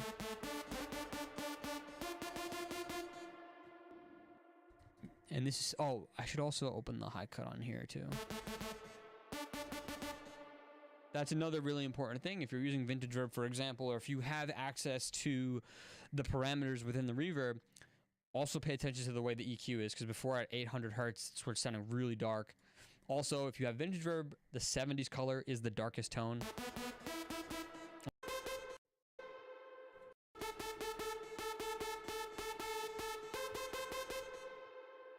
Cool. When it comes to your lead, though,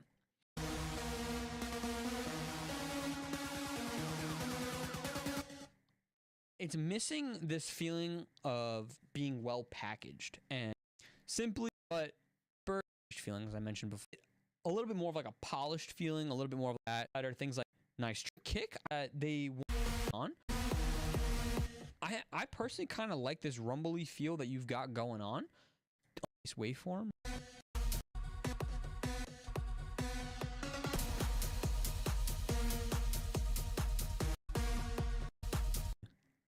Recommendation super simple because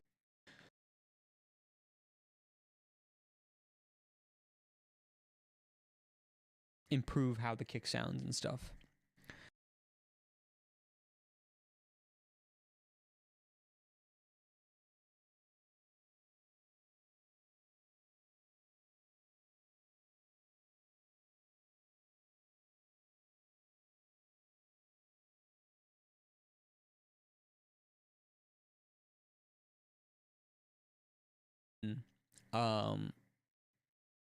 I think the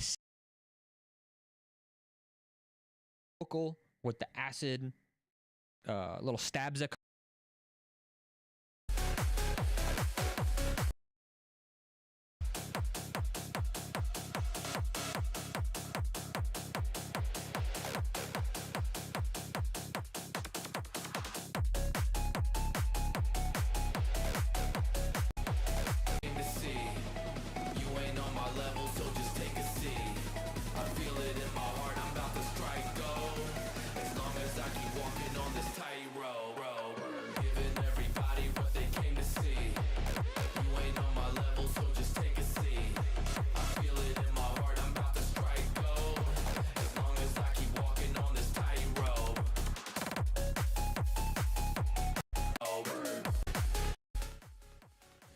Yo, we are off to a super hot start. I'm so curious to hear the second drop.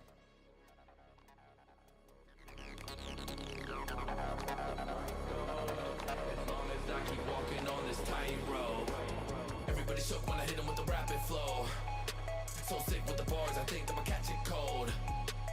I can see my numbers going up on my Casio.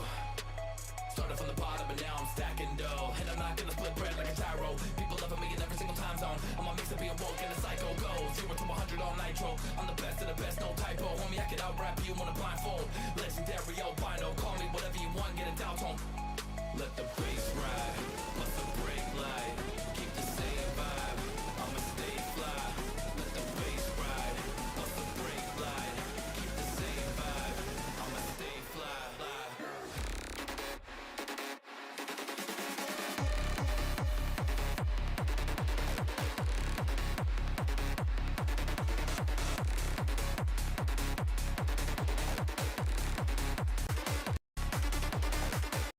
This sounds super, super dope. So, okay. First off, let's state the obvious. These guys know what they're doing. This is a pretty well executed idea, if I do say so myself. And therefore, again, my disclaimer is I'm going to be extra nitpicky because that's how you get better. Okay. Don't hate me. But I do not like this vocal. I got to be honest. I think the verses are fire. But I think this main hook, in my opinion, reads a little cheesy. Acid and a little side cut.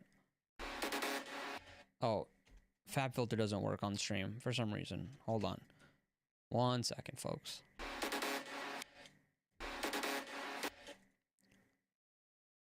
Let's figure out exactly where this is happening.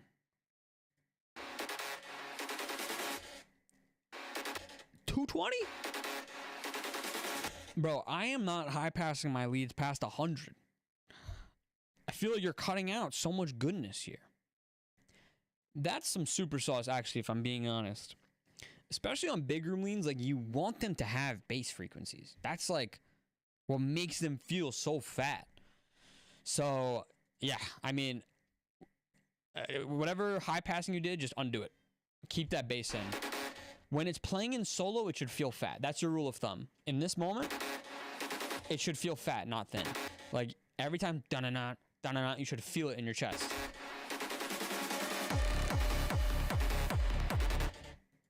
And assuming you take my advice with kind of giving yourself more space, once the drop finally does hit, I think it'll feel more satisfying. Because I feel like it was a little bit rushed.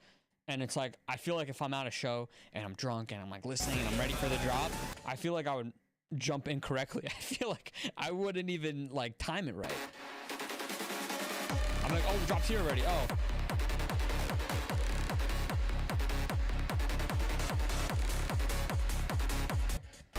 Also, one other thing, hold on.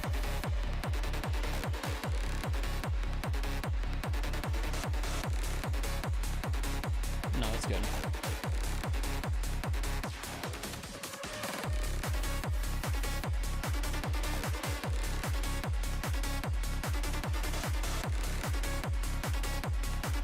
Yo, I really like this track though, dude. This is sick. Like, really dirty synth in the second drop.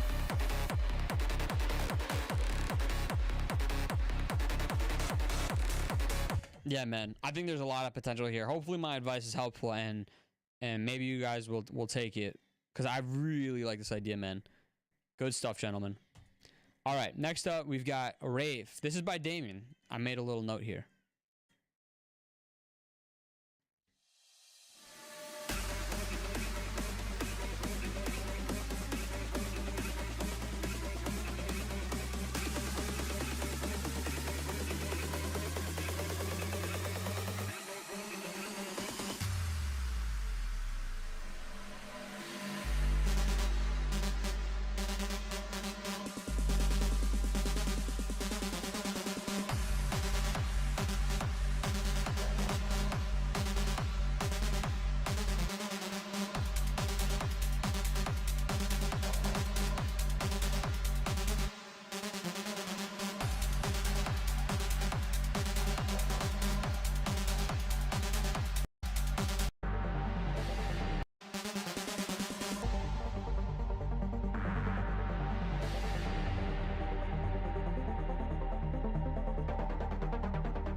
Cosmos, I don't see you on the sheet, dude.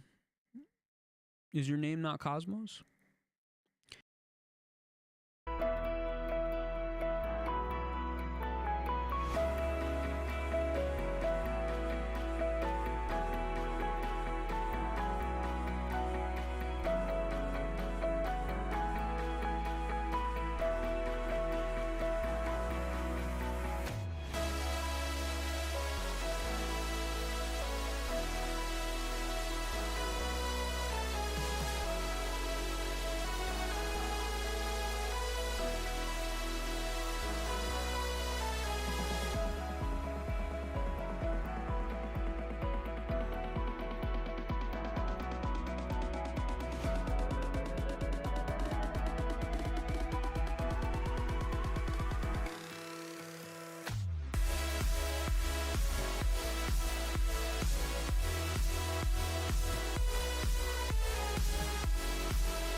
One thing that I would really love to hear in this lead stack,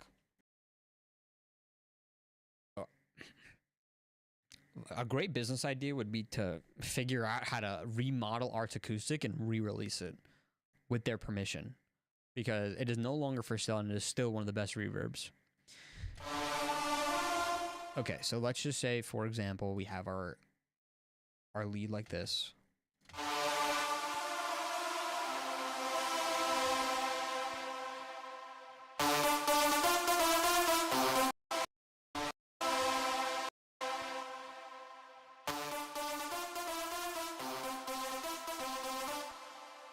So you see that?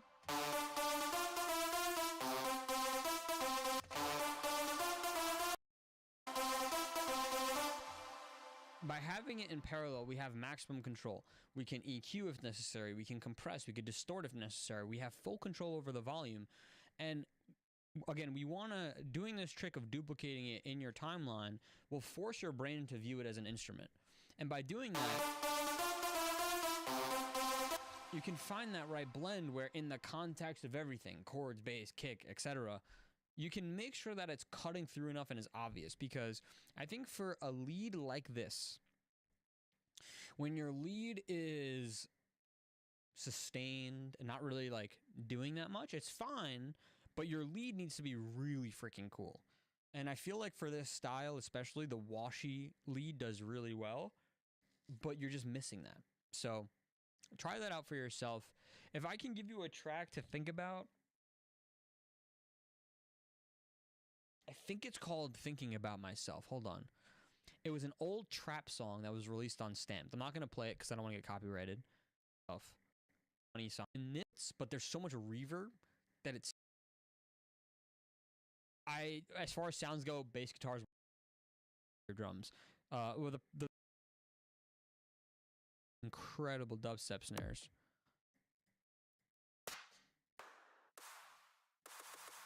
This one's already high passed.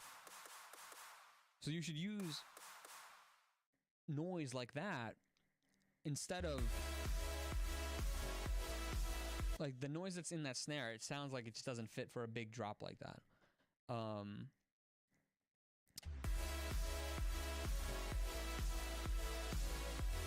Yeah, I'm really curious to find where that culprit is of the white noise, because that's really hindering your drop right now, that artifacty white noise.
All right.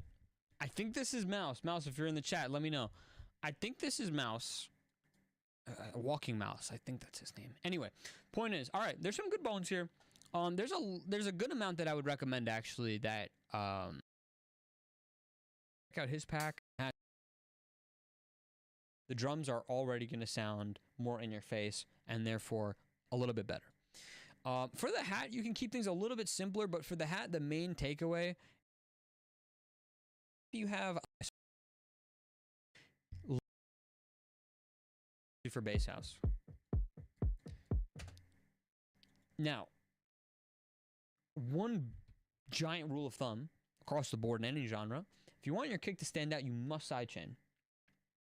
You're not sidechaining nearly enough for this entire drop, because not only is your kick too quiet, but because you're not sidechaining heavy enough, everything is kind of fighting on top, and you're not giving the kick the real estate it needs. And for your general knowledge, when it comes to music production, low-end instruments, kicks, bass, etc., they need the most room made for them because they take up the most headroom. So, you know, other sounds you can kind of get away with just kind of throwing in your mix and you know, littering your mix with them with little care. But no, kicks, bass, you need to actually tend to them the most because they are the biggest headroom hogs. So with that being said, sidechain, very important. Making sure that nothing is conflicting with the kick really when it is hitting is very, very important.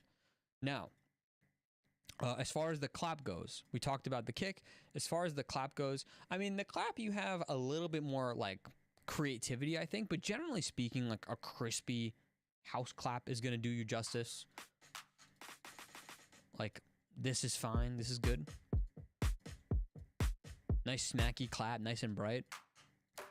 My folders are a complete mess right now. So, but this is good. I mean, nice bright. So already, like if we were to take these samples, throw them in your track, the drums are already going to sound more in your face and therefore a little bit better. For the hat, you can keep things a little bit simpler, but for the hat, the main takeaway is making sure it has that housey quality. So I really like this pack from Noizu, who is a tech house producer, and he's got some awesome hats in here. So I would check out his pack, find a cool hat, maybe one that's a little bit spicy like this one. Like look, this. Dude, take these drums, use it in your track. Already, I think that'll make a nice improvement. I'm gonna actually drop a star on this sample as a dope hi-hat. Now, I like the idea of call and response, big room lead into housey bass. That's cool. I would 100% turn the white noise way down though. I think the white noise in the first half of the drop is super overpowering. And then especially when you come into the second half of the drop, it just feels like too much of a stark contrast. Instead, if you just had side-chained white noise quietly in the background the whole time, that would be a much better way to just go about white noise. And then further, that would actually bridge the gaps between the call and response even better. So for example, you can literally take, let's take, like imagine if we took some simple white noise like this, put this on, take this off, bada bing, bada boom.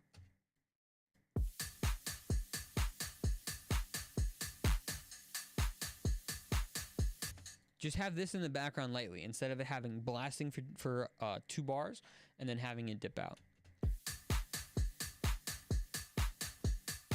Now, next up, for the other section, the B section, the response, the idea of using these kinds of snares for the offbeat, it feels a little dated, to be completely honest with you.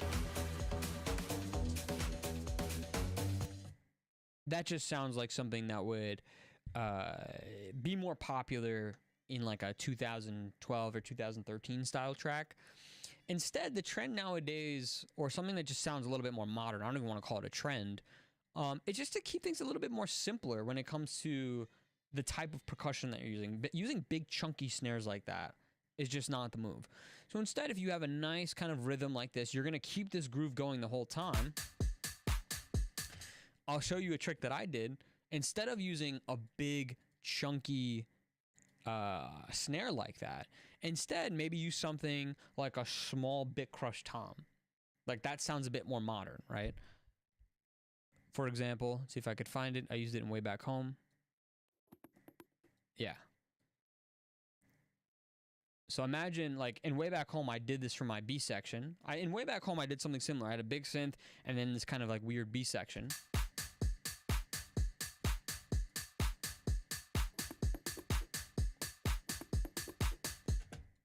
See what I mean? It sounds way more modern. You can get that extra groove and articulation without it sounding a little dated. And it just boils down to the sound. So maybe you should go on Splice and check out some cool packs. I really like, for EDM drums, I think Virtual Riot's good. Anything by Dropgun is good. Oliver makes really great drums across the board, but it's usually more for like poppy stuff. But a lot of good samples out there. So maybe you just need to do a little bit better job at like selecting a little bit more modern sounds for bass house particularly. Like I think that groove would work well there. I want to come to the break briefly. I liked this vibe that you've created. The only thing that I'll say here, I don't think you should have that blaring saw. I think you've done a good job at progressing up to this point so far. Let what you've done carry on and do its thing uninterrupted. like, that's not the best way to put it, actually. How am I trying to say this? I'm trying to say, like, you have good elements, let them breathe, basically.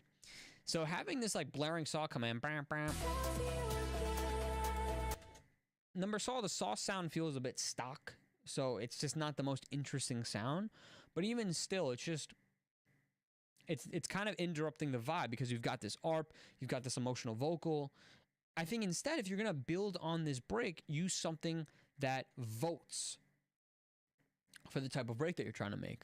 So if you're trying to make this like mysterious, vibey, dark kind of break, try to pick like a dark atmosphere, for example.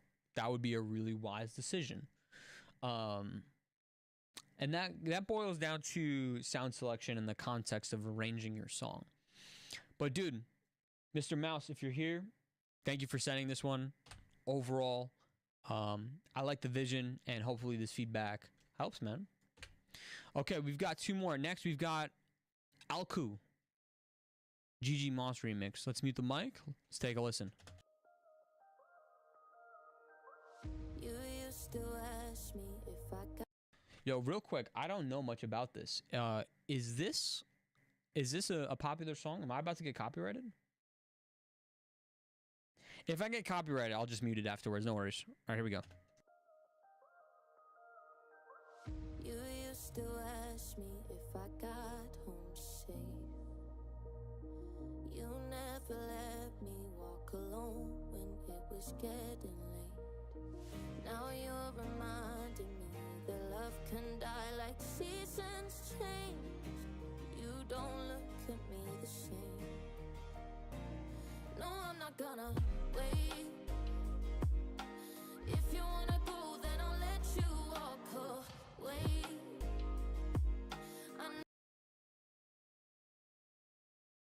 With this break,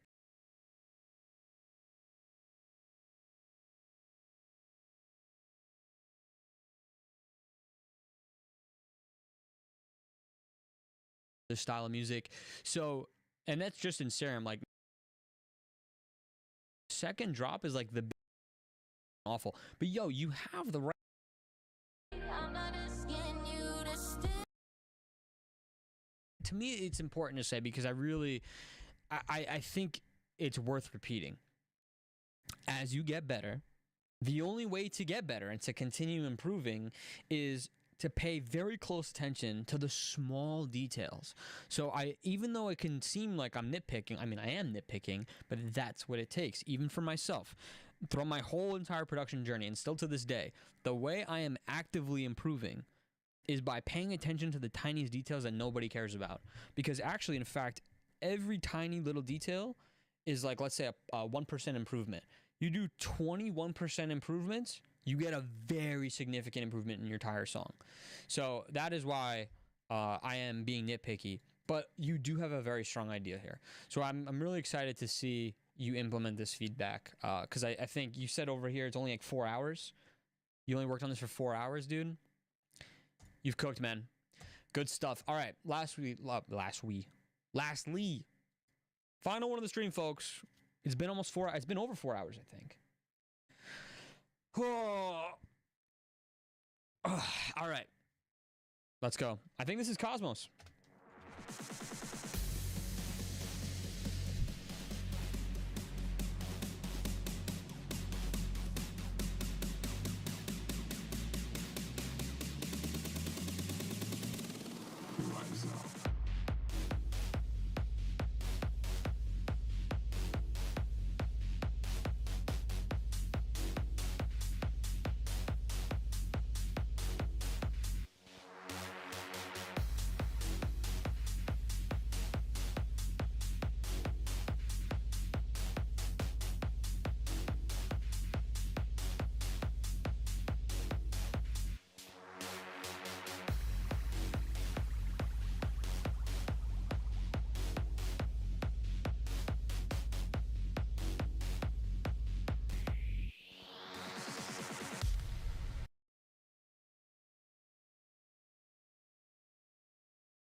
田です。本日はバウンスのシンセリードの制作方法について解説していきたいと思います。では早速出来上がりを聞いてください。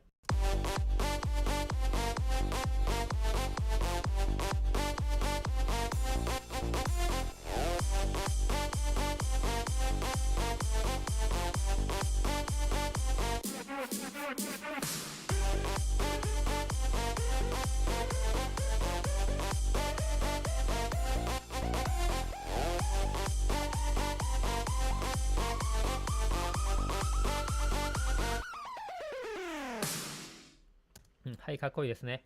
では、シンセだけ一度聞いてみたいと思います。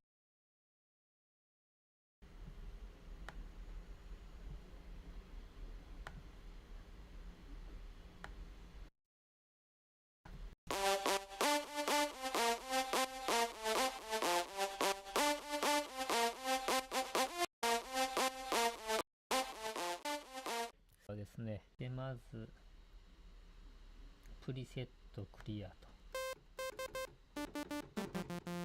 はい、すると今このような音が鳴ってます。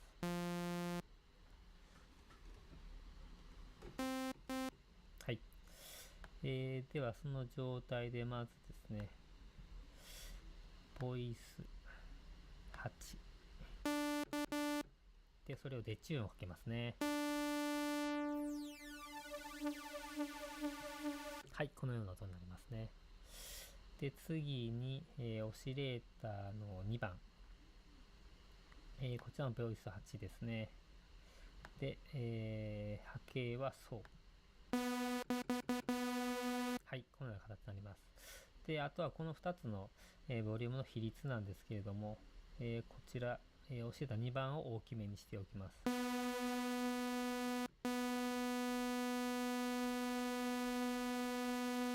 このように足していくわけですね。